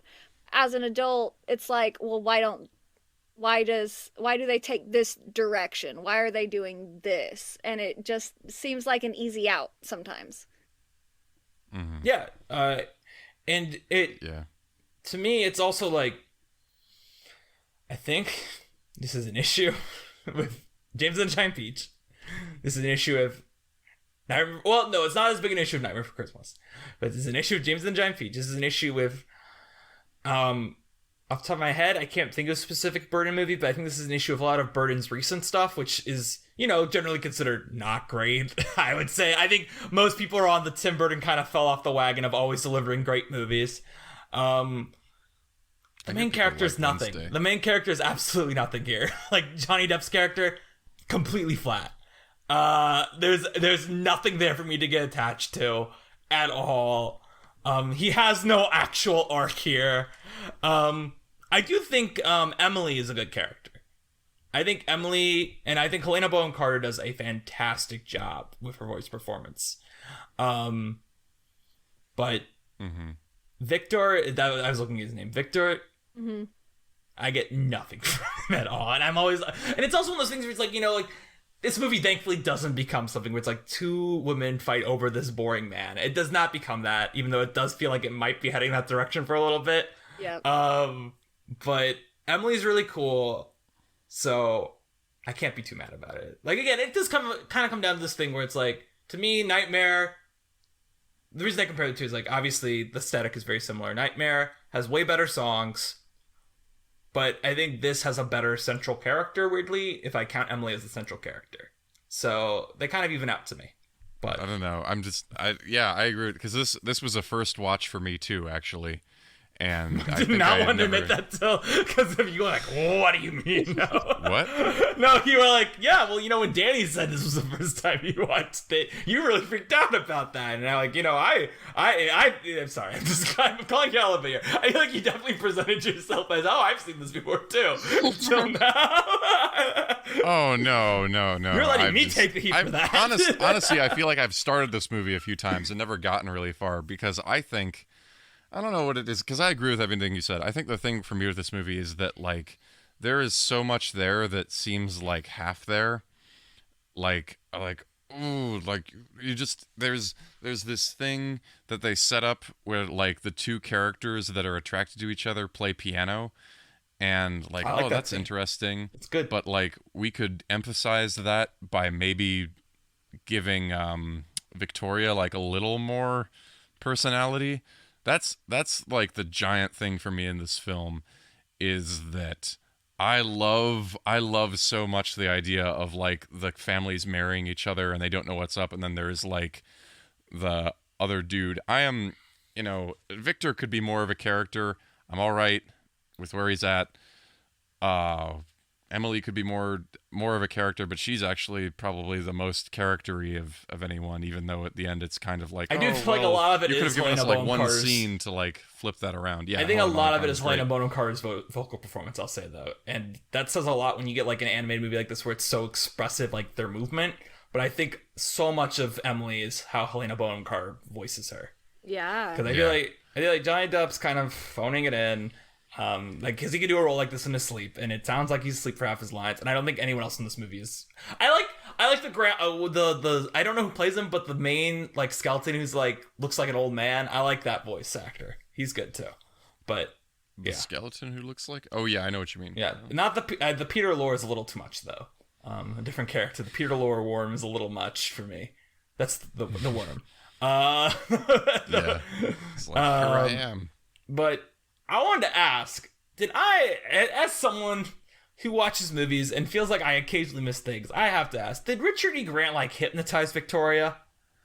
Or, because there are so many moments at the end where, that's the thing, is, like, I don't think that happened, but it's like she's getting married. She's just so shocked by him. And she just, like, blank stares constantly.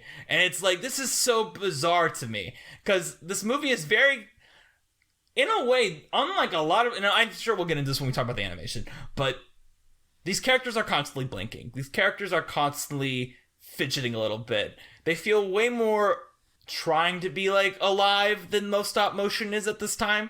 Because, stop motion is like, we only need to make a movement if it's necessary. Because it costs us so much money to do it, and we're not going to mess around with that.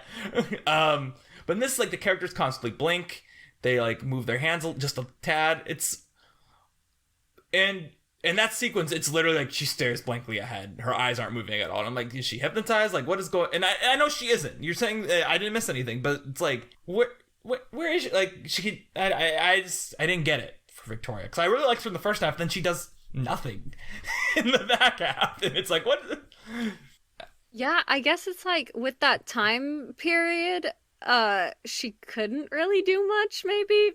Like, as a woman. I know, but it's like, it's a cartoon. I hate to be like, it's a cartoon. She can do whatever she wants. But it's like, it would be satisfying even at the end if she did something, Like, it shouldn't just be Emily saving the day. She should be doing some stuff too. You know, it would be more satisfying than being like, oh, because as it is, I'm like, I want him to end up with Emily. Because, well, no, I think Emily deserves better. That's not true. I think Emily deserves to become butterflies at the end. She deserves better. So, It hurt to me when she became butterflies. yeah, especially because, you know, it just cuts to credits afterwards. It's like, okay. Well, yeah, and then so what was the whole Land of the Dead thing about if she just becomes butterflies? Mm-hmm. It doesn't make any sense. It does. Yeah. Is that like their purgatory? I was thinking maybe it's like, yeah, I guess maybe it's purgatory, but it's like, why, like, it's not really. I don't want to cinnamon sins it. That's a big thing. I don't want to be like, why, you know, like, but it's also like, I do think the movie asks the question, you know, like, if she could become butterflies the whole time, why are the other skeletons, they're just being skeletons, you know? Yeah. Like, maybe they're waiting around for, but that could be explained. And then I also hate, because it does sound like, to me now, I'm hearing myself talk, I'm like, it sounds like it's like, I want there to be exposition saying why these people are dead and why they're just hanging around dead. And I don't want that because that's clunky, but it's like, we couldn't have something where it's like, they say once you settled your business with the living, you can become something better than you imagine. You know, like a throwaway, dumb, dreamy line like that. And then it's like, oh, you get that at the end. Like, we couldn't have that in there at some point. No. Because it's something where, like, I think the movie kind of has that. Because it's like, you know, when they come back, they see their widows. They see. We don't get a scene with the kids meeting their parents, which I feel like is very missed. That would be very cool, but maybe they thought it would be too distracting to actually draw attention that they're dead children. Or, like, we get the scene with Scraps. Where it's like, oh, it's my dead dog, you know? But it's like, nope. She meets the person who killed her, and he dies, and presumably they kill him once again when he's already dead, or something like that.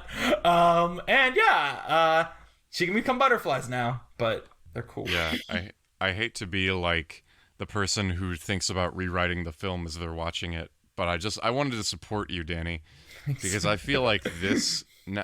After the success of Beetlejuice, can you imagine like a live musical version of this song that had like the money treatment, and then we could like, I don't know. I would.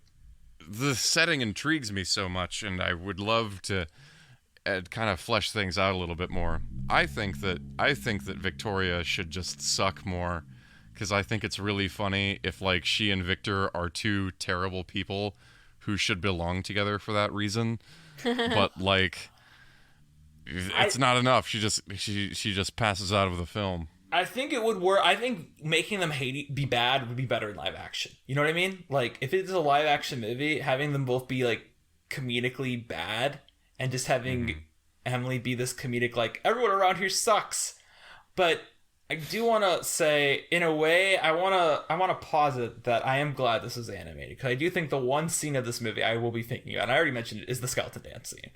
I think anytime the dead people are just skeletons, it's great. I love that. I'm like, cool, awesome. I don't need her to be a decaying corpse. I don't need him just to be like a blue dead corpse. Honestly, at the end, she shouldn't have turned butterfly. She just had the flesh melt off her bones, revealing a skeleton. I would have liked that. She'd be like, I'm satisfied now. I embrace being dead. And it'd be like, hooray! And like, I don't care. I think that would be cool. Just have her become a skeleton, because the skeletons look way cooler than anyone. Although, I will admit, the corpse bride design is kind of iconic. Like, it looks really great. I get why people cosplay as her, as people like, you know, I think it looks really cool. Do you not like the corpse bride? Do you disagree? Design? I have issues with her dress, and that's Okay. only because it's not in period with the rest of the movie. Is it too Whoa. far in the future? Yes, she's wearing Okay. That's fair. That's yes. And I'm like, what? And then all the other women in that movie have collars up to their chins, and it just doesn't make sense. She's and then cool. They say in the movie that it's her mother's dress, so it should have been an even older style. And I get it. I know the movie came out in 2005. We love a good strapless dress, but it just does not make sense. Maybe that's the costuming person in me, but It's a fair I complaint. think it's fair. I think though my answer though is the answer to this is we set the movie more in the future because I like the design too much to get rid of her design. I think no one else here has an interesting design other than the skeletons. So in that case, let's just move everyone up to the future if that's an issue. Well, they even like set that up too as something where like her dress could be more torn than it is. There's that whole scene where Victor's running around in the forest and his clothes get torn, and that's one of the reasons that she thinks that he's a dead person when she meets him.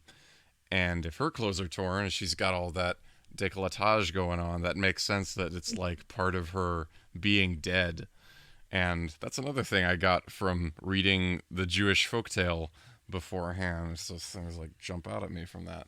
But and they like make a deal about fixing his clothes later on in the movie. So oh yeah, give it 30 more minutes. What?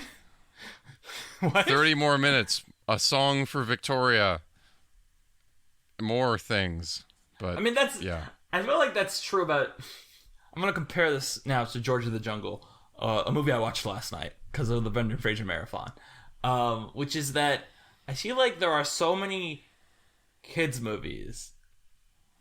I know people are gonna be like, well, Corpse Bride isn't a kids movie. It's a Tim Burton movie that's designed. It's an animated movie that's designed for everyone. And I'm like, yes, but the story is so thin that I feel comfortable saying, and it's based off a folktale. Like to me, it's like this could be like a bedtime. It's a dark bedtime story, but it's a bedtime story nevertheless. Like Edward Scissorhands. I think Edward Scissorhands is a kids movie too. I think adults can get a lot out of it, but I think it's a kids movie.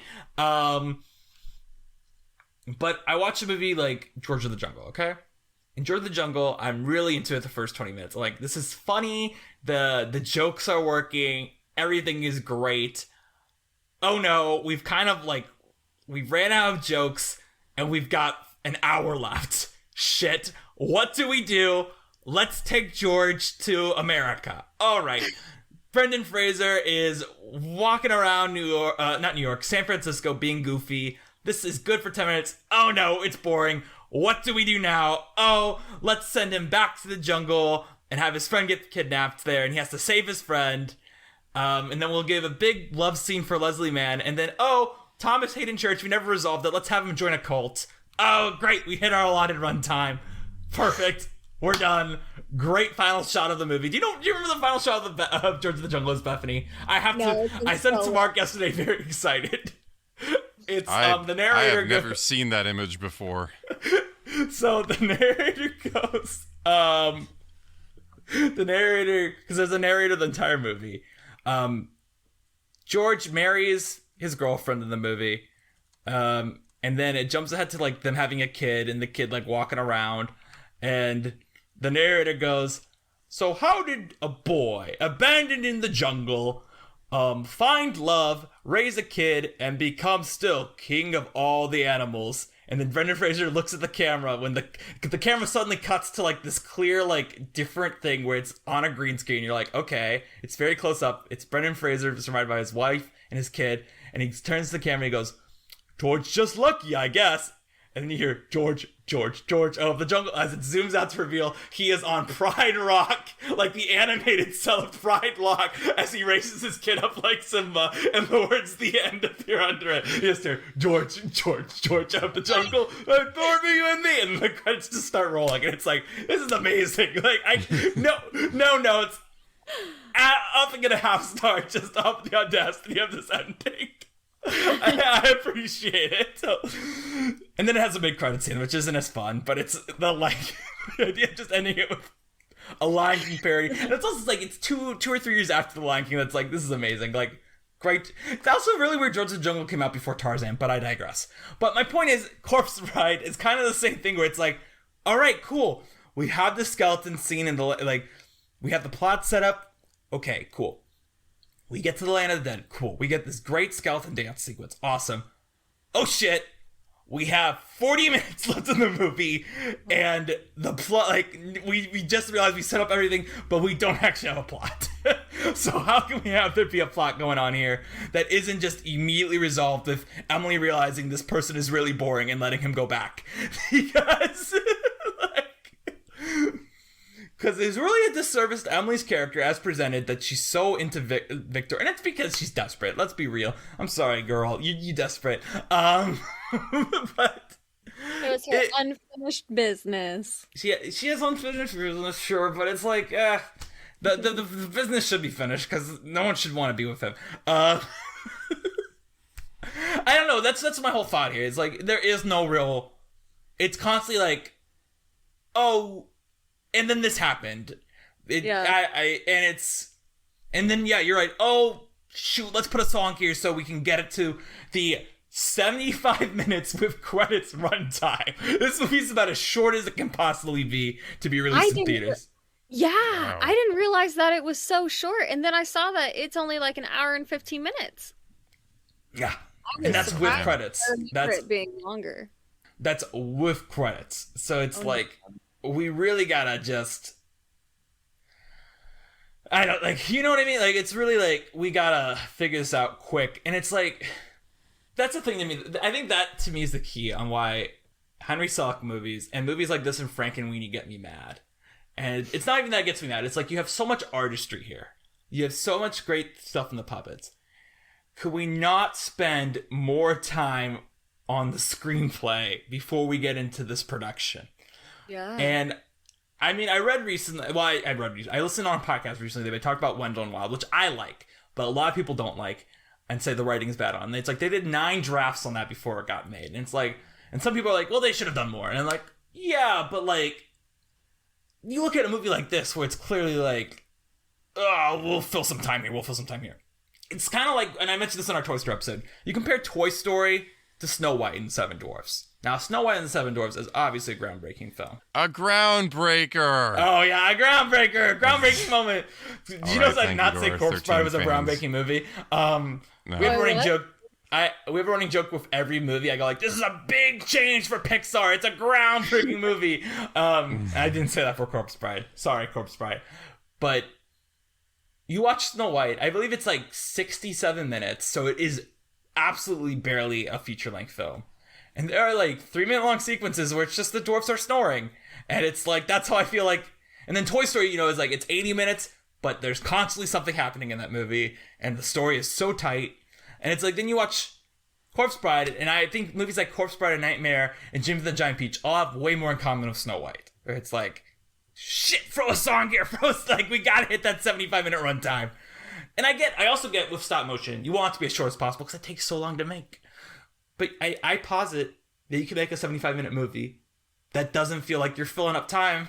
Because it's 75 minutes. You should have a tight script if it's 75 minutes. Yeah. It shouldn't feel longer. Every movie should feel shorter than what it is, in my opinion. Yeah, I definitely get that. And it does feel longer than what it is. But we're also like kind of given a lot of information, like here's this character. She has all of these portraits on the wall, but she only looks like just this one lady. But forget about her for a second. Let's go back to this. And I'm like, what? Why even talk about the family history and do all that stuff? Well, why? I like the beginning. Like, to me, it's like, okay, and you're right. It is weird, but then, it all... Does it come back? I watched this movie an hour ago, and I'm already like, does this stuff come back in the movie? They were like, this ancestor that she looks like, and she's the only one that looks like her, and she was unlucky for some reason. And then they went past it. And then later on, Big Chin points at it, and he's like, I'm a mean man, and I'm gonna marry this one. And that was it. It's so frustrating to me. That's the thing to me. It's the thing that's always frustrating me about, like, a movie like... I'm trying to think of, like, a canonical bad movie. Like a big blockbuster that is bad. Because I want to say the Transformers movies, but I know Mark likes them. Yeah, so... I don't like the Transformers movies because they're good. I kind of like them because they're bad. But it's like you put... Oh, you know what's a great example? Transformers 5. And you know what's a great example, actually, is the Hobbit movies. There is so much craft put into those Hobbit movies. Where it's like, we invented a new camera technology that doesn't look great, but we invented it anyway. We made so many beautiful sets. We made great makeup. and it's all in service of we're having a 3-minute sequence where this guy talks about there being bird shit on his beard, and it's like, why? Like, why did we do it? Like, how can we put so much effort into something that is so fundamentally not there on a script level? Yes. Okay. I recently rewatched The Hobbit, and I know we're talking about Corpse Bride, so I'll make it short. Oh, it's okay. We can tangent. Feel free to. Yeah. Go on. There's so many times when I was like, this is such a Lord of the Rings movie where it's just them staring at each other. There will just be sequences where it goes back and forth. Me staring, you're staring, we're staring at each other, and we get it. But that lasts for like 2 minutes. And why? There's no dialogue even happening. It's just nothing. And it doesn't make sense. So, yeah, Corpse Bride kind of does that too. Like, I don't know. Why even have the parents? Why do we have the parents? They're so like I like the parents. I don't. But I'm curious why Mark likes them. I don't like them either.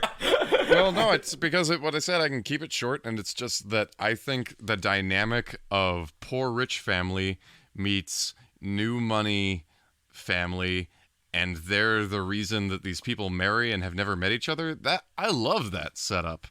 And I think that their sections kind of drag, but yeah. I mean, that's kind of what I'm saying. Is like none of it's it really is like good story writing. Like this is, you have the characters at their highest stakes. This is why I was always so like not about this. If you learned this in screenwriting, because clearly you can have characters who have the highest stakes possible and do nothing with them and still make $1 billion. But like, I love this setup, and I also I'm just a fan Mark's of Joanna. Subtweeting the MCU and Jurassic World right now. Go on. Go on. Well, I'm not subtweeting it. It's we can all see these things. And there are also some movies that like, I don't know. I like other movies, but I also like Joanna Lumley and Albert Finney. They're a hoot. I wish I think you put it very well, even though this wasn't my experience watching it. After Bone Jangles, the film kind of drags. Your reasons are interesting. I would have to go back and see if I have different reasons for that. But anyway, what were you all saying about the parents? I had my own defense of them, but you both seem to dislike the parents, and I was surprised by that. They're nothing burgers. Like they're completely generic to me. They are 100% what you like. That's the thing to me, is like, and it's something where it's kind of ridiculous to complain about, because Tim Burton is such a trope codifier, right? Like, the Tim Burton aesthetic is something we talk about. Tim Burton loves his archetypes.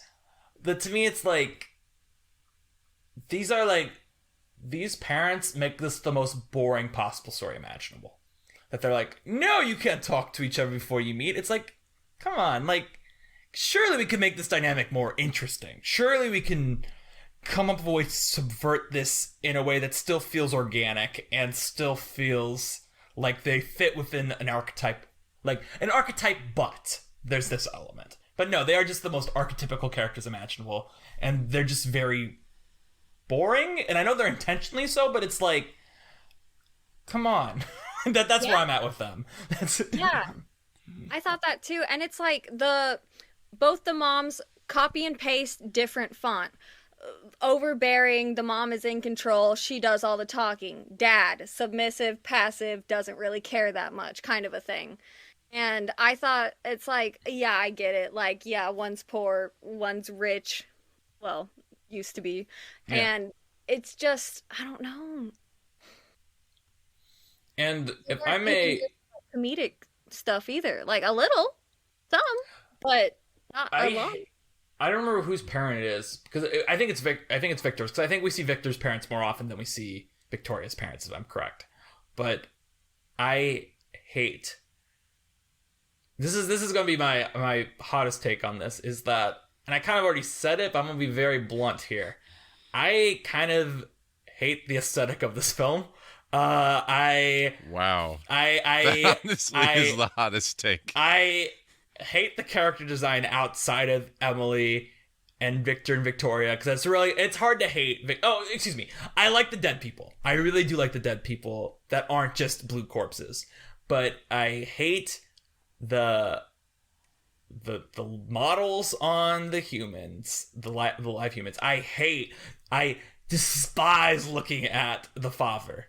The little round father. I hate him. He appears on screen. I'm just like, get that away from me. It's not even that he looks ugly in like an exaggerated way. It's just like it's not only ugly, but it's like generic ugly to me. There's nothing interesting about them. There's nothing interesting about how they look ugly. But moreover, you were talking about the desaturation of the human world. I don't like that either. I wish at the end when the dead people came, I wish they brought some brightness to the world with them. But no, we still have our climax in the most doldrum, ugly, bland place imaginable. And I definitely I don't know if now's the time to bring it up, but I also don't like the stop motion animation here. I think it is way too tampered with CGI wise. I think it is too smooth. I think the use of CGI, like the CGI butterflies, I think it constantly looks bad. I would rather we composite over, like, hand draw, like, you know what I mean? I would rather we make this look more handmade than try, because the thing is that really sticks out to me constantly in this is how Victor's hair moves. I don't know if it's CGI augmented or not, but it moves too much to me. That is, like, I would rather it look more herky-jerky, because to me that is such an aesthetic of what you get when you try to make a stop motion movie. We want to have it feel handmade, and this feels too smooth to me. And I know this has so much like weird tech involved with it that's like we're trying to make stop motion movies easier and look more appealing to the eye. But you show me a movie like, and I know these are totally different aesthetics, but the same year, Wallace and Gromit, where you clearly see the thumbprints on it, and I feel like you can see like in Nightmare and in James and the Giant Peach and in Coraline, the joints, right? This feels so... Maybe it's because I watch this in HD, which I don't usually watch my movies in, because I normally check them out from the library, and it's lower quality. It's 480p. To me, there are points of this where it's like, this just looks like CGI that's been lit well enough to look like photorealistic puppets. And I don't like that. I really don't. I would rather them look like more stutter-y. Maybe this is a radical take that I think technology is bad, but on a Pixar podcast. I didn't notice his hair being like that, but like thinking back on it now, yeah. Because one of the things that I noticed is Emily's hair. Mm-hmm. Because hers is the longest that's down, and it's kind of interesting how much hers moves compared to like the other people in it, but I didn't focus on Victor's hair because his is so, just shorten up there. His curl is constantly bouncing in this movie, and it drives me crazy. I'm like, it's a curl. Just keep it where it is. It's a puppet. It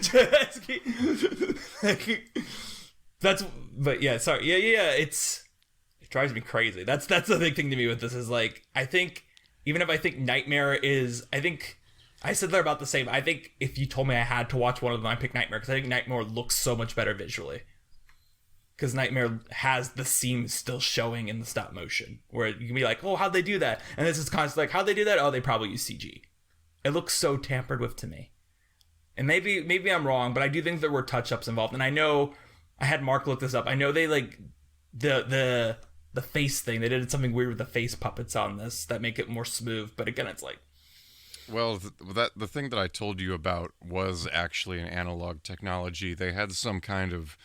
I wanted to find a video about this, but it was some sort of key and gear tech so they could move the facial features more smoothly rather than what they had done before. And I don't really understand that, but it was like it just gave them more control, but it was still hand and metal or whatever technology.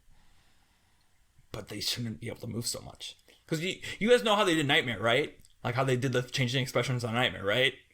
They had an entire big drawer of jack heads that had the main key faces and then the transition faces to that face, and they just swapped out the heads constantly.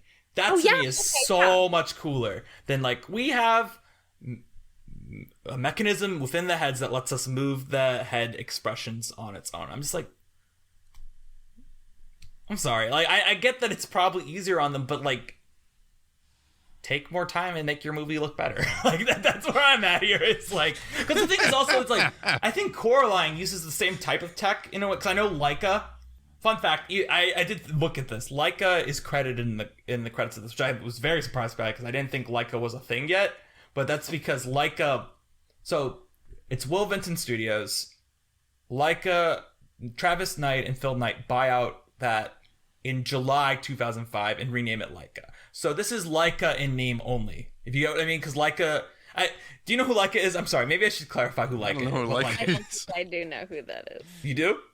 I don't think Okay. no, I don't think I do. So Leica is the only stop motion studio we have right now because because basically I'm gonna regurgitate what I heard in another podcast I'm not allowed to say the name of, but very quickly is Will Vinton was the guy who made the California Raisins, a lot of stop motion stuff in the 80s and 90s, and he was contracted, his studio was contracted to do this movie.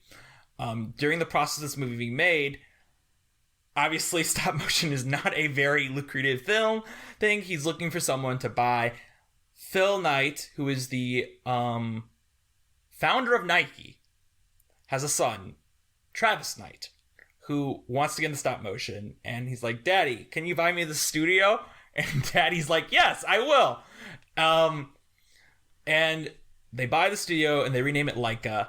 And the first thing they do after this is call up Henry Selick saying, hey, we're doing a new stop motion. We have a new stop motion studio we're launching. We know you're trying to make Coraline. Do you want to make Coraline for us as our first movie? And of course, Henry Selick goes, yes. And Coraline gets made at Leica. And Leica, since Coraline, has made Paranorman, Kubo and the Two Strings, and Box Trolls and Mixing Link, but no one talks about those two movies. But they're like our premier stop motion studio now. You know what I mean? Like they're the people who make stop motion movies now.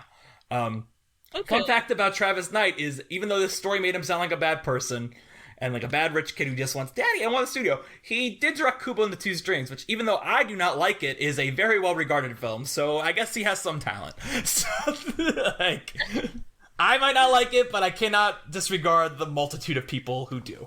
But all I have to say is their names are in the credits of this movie, which shocked me because I'm like, I thought Coraline was their first movie, but it's like, oh no, they were just bought out and renamed Leica. So this is not, this is them, but it is the husk of the old company that just got renamed them.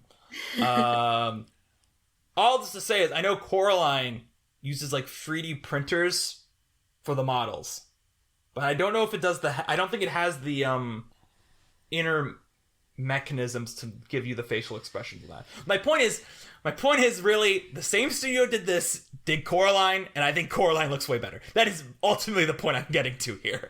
I think Coraline looks way better in the sense that it is way less smooth. That's what I also mean too.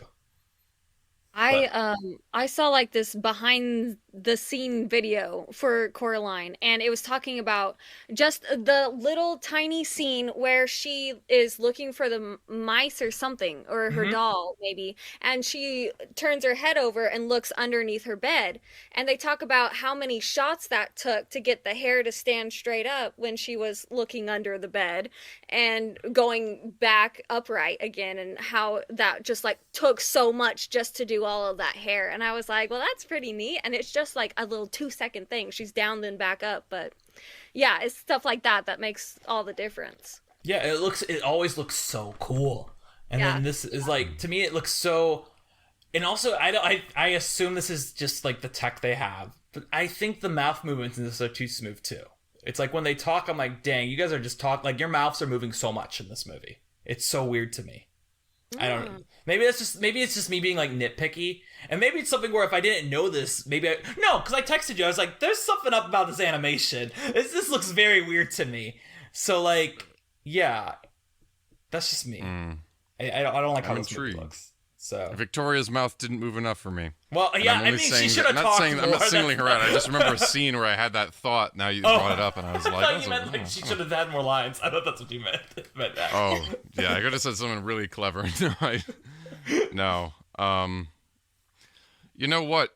I got us in the interest of getting to all our topics. I wonder if maybe we should. No, it's all good. I think we've talked about some good stuff. But I wanted to ask, Bethany, this is a film that you rewatch all the time. Does it like contribute to your ideas of like animation or Tim Burton or film in general? How do you relate this film to the wider world for you?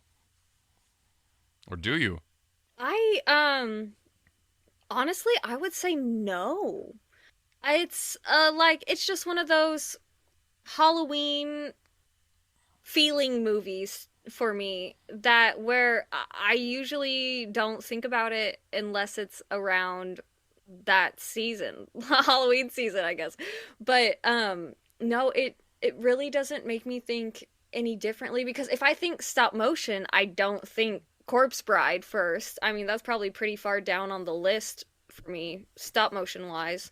But like the story isn't incredible. I feel bad that we had you on for a movie you like, and it was just me being like, this sucked. You know, like good movie, and I would say it's sort of a classic for me for like growing up watching Tim Burton films. It is nostalgic probably more than it is anything else. That's fair. Like, I think there's a lot of, like as I said, this is like a blind spot to me, like nostalgically, like that's what I mean. But you know what I mean, like not just Corpse Bride, but like this type of like for Corpse Bride, Frankenweenie, James and the Giant Peach, Nightmare. These are all total blind spots for me for nostalgia. So it's like, yeah, I can see like why people like this growing up, but like if I'm not a child when I watch this, I don't really. And that's kind of why I also kind of referred to it as a kids movie earlier too. It's like this is like a good. It's kind of like Megan. It's a good entry level into this type of story. I just wanted to drop that. It's kind of like Megan. Being well aware, no one else here has seen Megan. Megan the dancing doll. Yeah, I would take a kid to see Megan. Are you a fan of Megan? I think Megan would work as a great entry-level horror movie for a kid. Like, not like a little kid, but like a 5th grader or a 6th grader. I would take them to see Megan, and it's like a good entry-level horror movie. I get what you mean now. Okay, yeah. And I think Corpse Bride's kind of like that, too. Even though it's not really a horror. It's like the aesthetic is very much, yeah. Well, I think back in the day, and like I was young when it came out, obviously, but I think the way that they monetized off of like selling the merchandise and stuff like that. As a kid, I didn't know, but I had all the stuff. I had buttons from A Corpse Bride of the 2 little dead kids, the 2 little skeleton kids. I like them. Those are good characters. Yeah, but they say like 2 lines in the whole thing. Why did I have buttons of those kids instead of like the main characters, So they really did a good job on monetizing off of it. I don't have any detail on this, but I gotta assume at this point the cult around Nightmare Before Christmas has popped up. This is 12 years after Nightmare Before Christmas. So at this point I think people are well regarding, and then like, this movie comes out, it's like Tim Burton's, much like Nightmare Before Christmas is, and very aesthetically similar. Mm-hmm. And at this point it's got big stars in it. I'm sorry, the reason I'm kind of stirring right now, it's like, it is really weird, like, Frankenweenie was a bomb, in a way, because it came out very soon after Coraline, I remember, and Coraline, even though it's not Burton, has, like, people associated with him, and, like, Frankenweenie got good reviews, and Corpse Bride, I imagine, I think it did pretty well for what it was, for what the budget was, and Corpse Bride, as we said, was a huge, much like Nightmare, a huge merchandising thing, but yet Frankenweenie just kind of came and went. It's kind of weird, Yeah. Yeah, because I remember when it came out, I probably did not see it in theaters. I want to say I didn't like actively go to watch it. Yeah, I'm not. Frankenweenie kind of falls around Corpse Bride, and for me, it's like I didn't see it either of them, but I did watch it a couple during the pandemic. Me and a couple friends had a Disney movie night where we just go through the Disney Plus group watch function, and I'd be like, for Halloween, I was like, let's watch Frankenweenie. I've never seen it, and I watched it. And I was like, well, I've seen it now, you know, like, all right, I've done it now, never again. But yeah, but have you seen Frankenweenie? Did you say? I'm sorry. Did you say you've seen it or no? Yeah, I've only seen it like once or twice, maybe. That's fair. That's valid. Mark, have you seen Frankenweenie? No, I'm not a big Burton head. I'm actually Edward Scissorhands is like my favorite, but it's like very far. I don't know. A lot of stuff just clicks with me in that movie. I like Pee-wee's Big Adventure. It's a good one. Oh, you hipster. Yeah, sorry. I mean, I think I should rewatch Edward Scissorhands. I think Edward Scissorhands would probably be above. And of course, obviously, I love Batman Returns like any sane person does. Danny DeVito as the Penguin. The looks I'm getting are pretty priceless, guys. I've actually never seen it. I've never seen it either. Ooh, you guys definitely should watch it this Christmas, because it's a Christmas movie. You can watch it outside of Christmas too. It is Michelle Pfeiffer in it. Woo. And I don't usually say that about. I feel like I try to avoid objectifying women in like movies and talking about movies, but also like you gotta see that. Like in that movie, but I'll make an exception for this one. I mean, but if you see that movie, it's really like that is the movie. People will say Batman 1989 is more a Joker movie than a Batman movie, but if you watch that movie, it's like. It will constantly forget, oh yeah, Batman's in this movie. Oh shit, throwing a scene with Michael Keaton here. All right, there's Batman. Let's go back to like the Penguin hanging out with Christopher Walken trying to run for mayor, and Michelle Pfeiffer being in ridiculously skin-tight clothing, doing dumb cat puns, but also being ludicrously sexy. Look, I'm just saying that is literally her character in the movie is sexy. I'm not being I swear I am not being that problematic here. This is what the movie is. I swear this is what the movie presents to you. Yeah. But Batman Returns is nuts. I can't believe Batman Returns was made. It would never. And people say movies would never be made today. Batman Returns would never be made today. He would be fired a month into shooting Batman Returns if he tried to make it today. Oh no! Well, now I gotta watch it. He was because like. At the time of Batman Returns, Tim Burton was the biggest director alive, right? He did Batman 1989. He did Pee-wee's Big Adventure, which was a cult hit. He did Beetlejuice. I feel like there's another one in there I'm forgetting. Edward Scissorhands. All these, he's on top of the world with Batman Returns. The movie, I don't remember if it falls apart. I think it has like one of the biggest opening weekends ever, and it quickly falls apart because everyone is like, we can't show this to children. This movie opens with like someone trying to eat a baby. It opens like this, someone gets their nose bitten off by the bad guy. It's so the main bad guy in this Batman movie ends up being Christopher Walken playing an original character named Max Shrek. It's very flawed but very fun. Like it is something where you're constantly in awe that it got made. But yeah, and then it did something so like after. I mean, it's the reason afterwards they were like, all right, we're firing Caden, we're firing Burton, we're doing it a completely different direction. Even though this made money, we're moving. We can't keep making these because the children are screaming in the streets and we're not selling toys.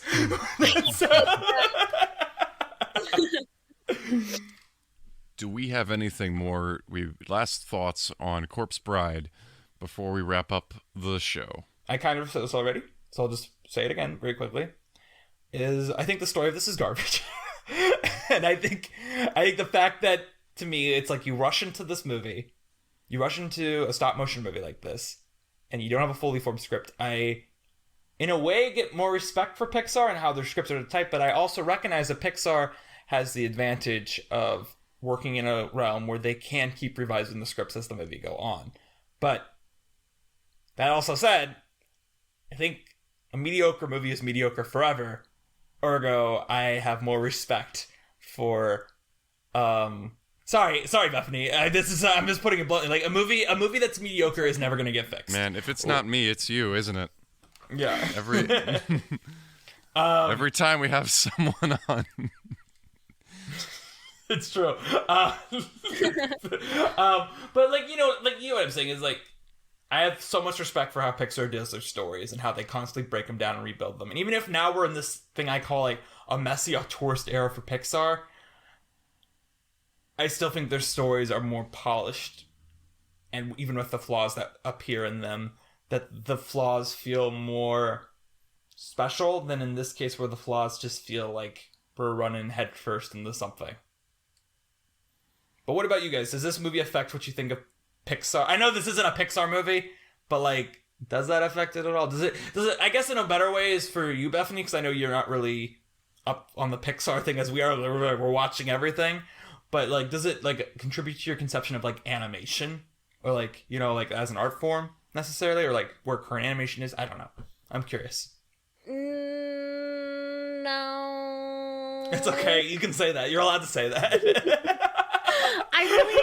No, I don't think that it does. I mean, like at the time, maybe they were really doing something, but I don't think that it compares to anything now. Really, I think that aesthetically, that movie all on its own was a great aesthetic, having that grayscale and then going into just scary colors and still having everything all muted. And I think that that is where it really like took off, having that aesthetic. But I don't think that anything else was really like groundbreaking, probably. Mm-hmm. All right. We're past the point where I can argue. So all right. Well, I really feel that especially related to what you mentioned earlier, Bethaney, this aesthetic scratches some deep itch in me. And comparing it to all of the other Pixar films, which are generally pretty saccharine, this is like, even though it's a film that I think I could like take or leave, it shows me that even in that case, it's like, I like need this thing. This like dark movie, something like that.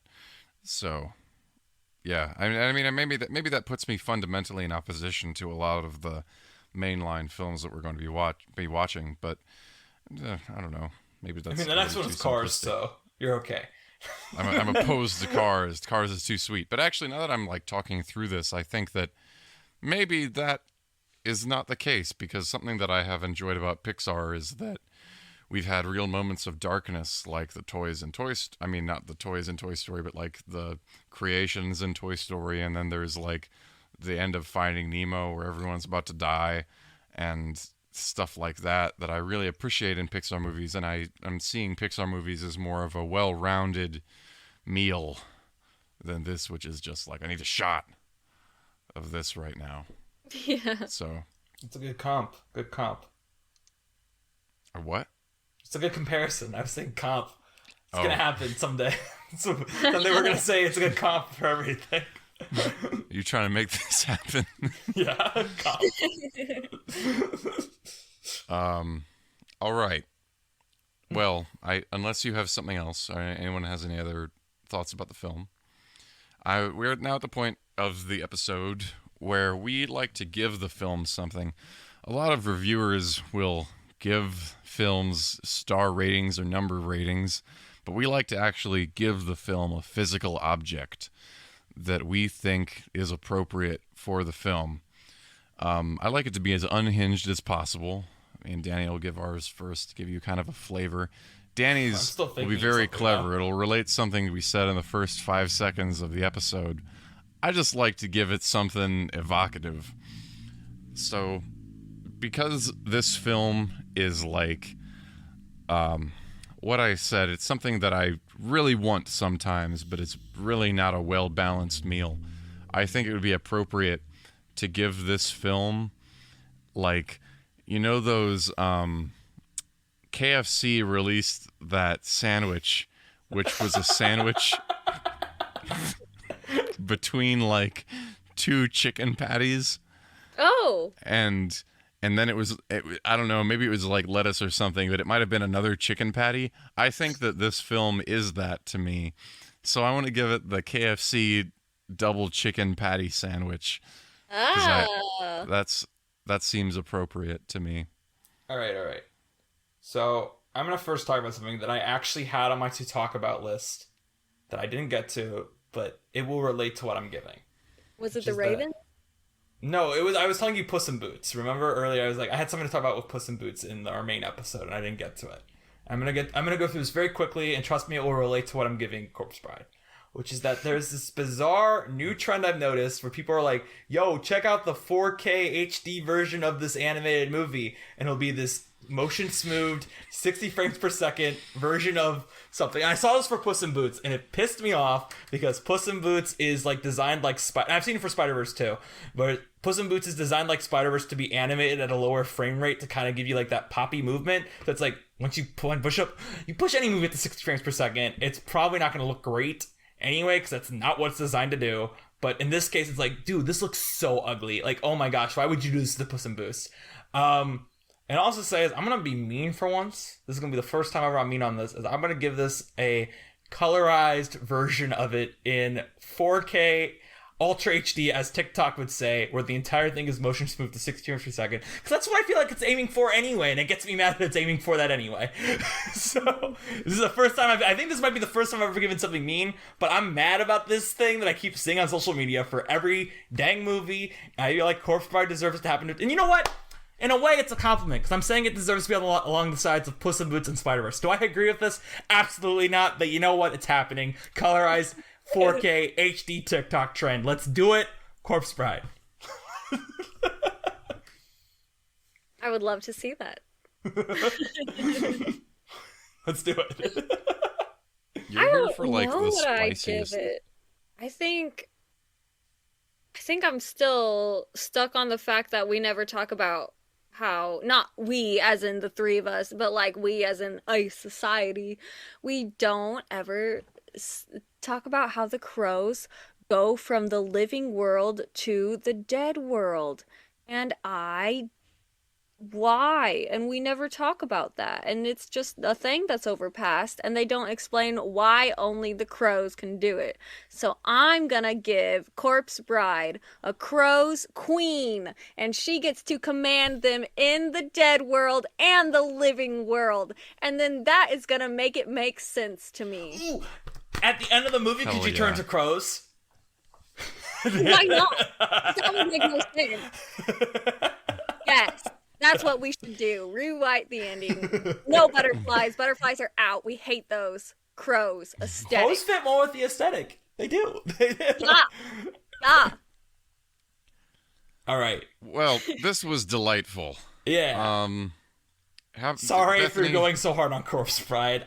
You were here for the spiciest Danny episode in recent memory. I really don't hate it that much. I'm going to give it a 2 out of 5, which is the same thing I have at Nightmare at, I believe. So I don't hate it that much. I just think it's mediocre. And mediocre movies get me mad. But sorry, Mark, what were you going to say? I was just going to thank our guests for coming on here. Such a great time. Yeah, it was great to have Bethany on. It was fantastic. Yeah, I love being here. Have me on again. Why not? For sure. Please. We got to get you back on for 2 in 2027 whenever we get to know. Maybe before then. Our Google Doc is like, yeah. We have a Google Doc that not a Sheets doc that's like, this is a 3-year project. So we're like booking people like 2 years in advance. You know, because there'll be more stuff coming out constantly as we keep talking. We don't have to have people on years in the future. We can make it happen earlier. To come on for some like cheeseburger commercial or something. You want to plug yourself? You got anything you want people to find you, or you don't want people to find you, or anything? I really only have Instagram and TikTok, and I usually just pretty much only do cosplay content on both. But luckily for all those listeners at home, my @ is the same on both. It's Bethaney Brown all together, no spaces, just my name. Do not steal my identity. I would recommend you. Well, no, you know, no, we don't need it. I was gonna say spell your name, but your name's gonna be in the title of the episode, so it doesn't even matter. So it will be. So you don't need to worry about that. I will say you're more on point than we are, because I think all of our handles are different. Yeah, I was amazed. I was like, how do you get Bethaney Brown on both platforms? You want to know Like- how? I got my Instagram back in 2012, I want to say. Wow. And I got made fun of in high school because it was just my name. And a teacher actually made fun of me. And they were like, "You're not very creative." When everybody was talking about their Instagram handles and stuff like this and their Twitter handles and stuff. And everyone's was like, "Rainbow Unicorn," or like "Spicy Girls 96." And mine was just my name, first and last. And everyone was like, "That's lame." But now I'm like, who's lame now? Tiffany Barbie 87 at yahoo.com or whatever. You won in the end. You really did win. You really won. I was in it for the long haul. I'm playing the long con on this one. Nice. Well, Danny, what are we doing Yes. next time? All right. Next time on the show, Looking for the Ocean, a Pixar Journey, starring Mark Young and Danny Vincent, comes an episode that is so dang important that I did not have it open, which is why I'm stalling for time as I look for it. Oh, wow. Danny, I know what you mean. This next episode coming out, it's going to be amazing. When you told me about it the first time, my jaw dropped because I was amazed. But Well, actually, next time is not going to be a really fun one, but the one after it will be. So get excited for that. And by really fun, I honestly think that 2 weeks from now, most of our listeners will be like, never one of these. But anyway, next time, though, Corpse Bride comes out in September 2005. So we're going to move on to 2006. And in 2006 is Cars. However, there's a short film that plays in front of Cars that actually releases, I believe, in November or December of 2005. We'll have this for you next week. I don't have it open right now. But the short film that plays in front of Cars is called One Man Band. And that'll be what we're talking about next time, is the Pixar short One Man Band. So, yeah. Get your band together. We're getting the band back together. Dude, we're getting the band back together. Dude. No, we can't have Phineas and Ferb DCMAS. But, yeah. Bethaney, was fantastic to have you on. Really great time. And it was nice seeing you guys and catching up. Yeah. Very fun. Indeed. Yeah. I'm sorry I had to go so hard on the Corpse Bride. Okay, it opened my eyes to a lot of stuff that I probably just blanked over and did not even think about. If I may encourage something, please forget everything I've said by October. I don't want to ruin one of your yearly Halloween movies. You've got time. You've got 9 months to forget everything I said. So please do. I'll still watch it at Halloween. Yeah, please. I don't want to ruin this tradition, even if I didn't like it. Looking for the Ocean is produced by Mark Young and Danny Vincent. Our original artwork was done by Sarah Knopf, and each episode is edited by me. If you'd like to be notified about new episodes, you can find us on Facebook at Looking for the Ocean, a Pixar Journey, on Twitter at Pixar Journey, on Instagram at Looking for the Ocean Pod, and on our website, lookingfortheoceanpixar.podbean.com. If you want to know what I'm up to, or find me on social media, you can head over to markyoungperformer.com. And if you'd like to see all my takes on all the movies, you can find me on Letterboxd at Blankmans. If you'd like to hear me on another podcast, I also have The Snub Club, a podcast about film history. We'll see you next time. See you next time.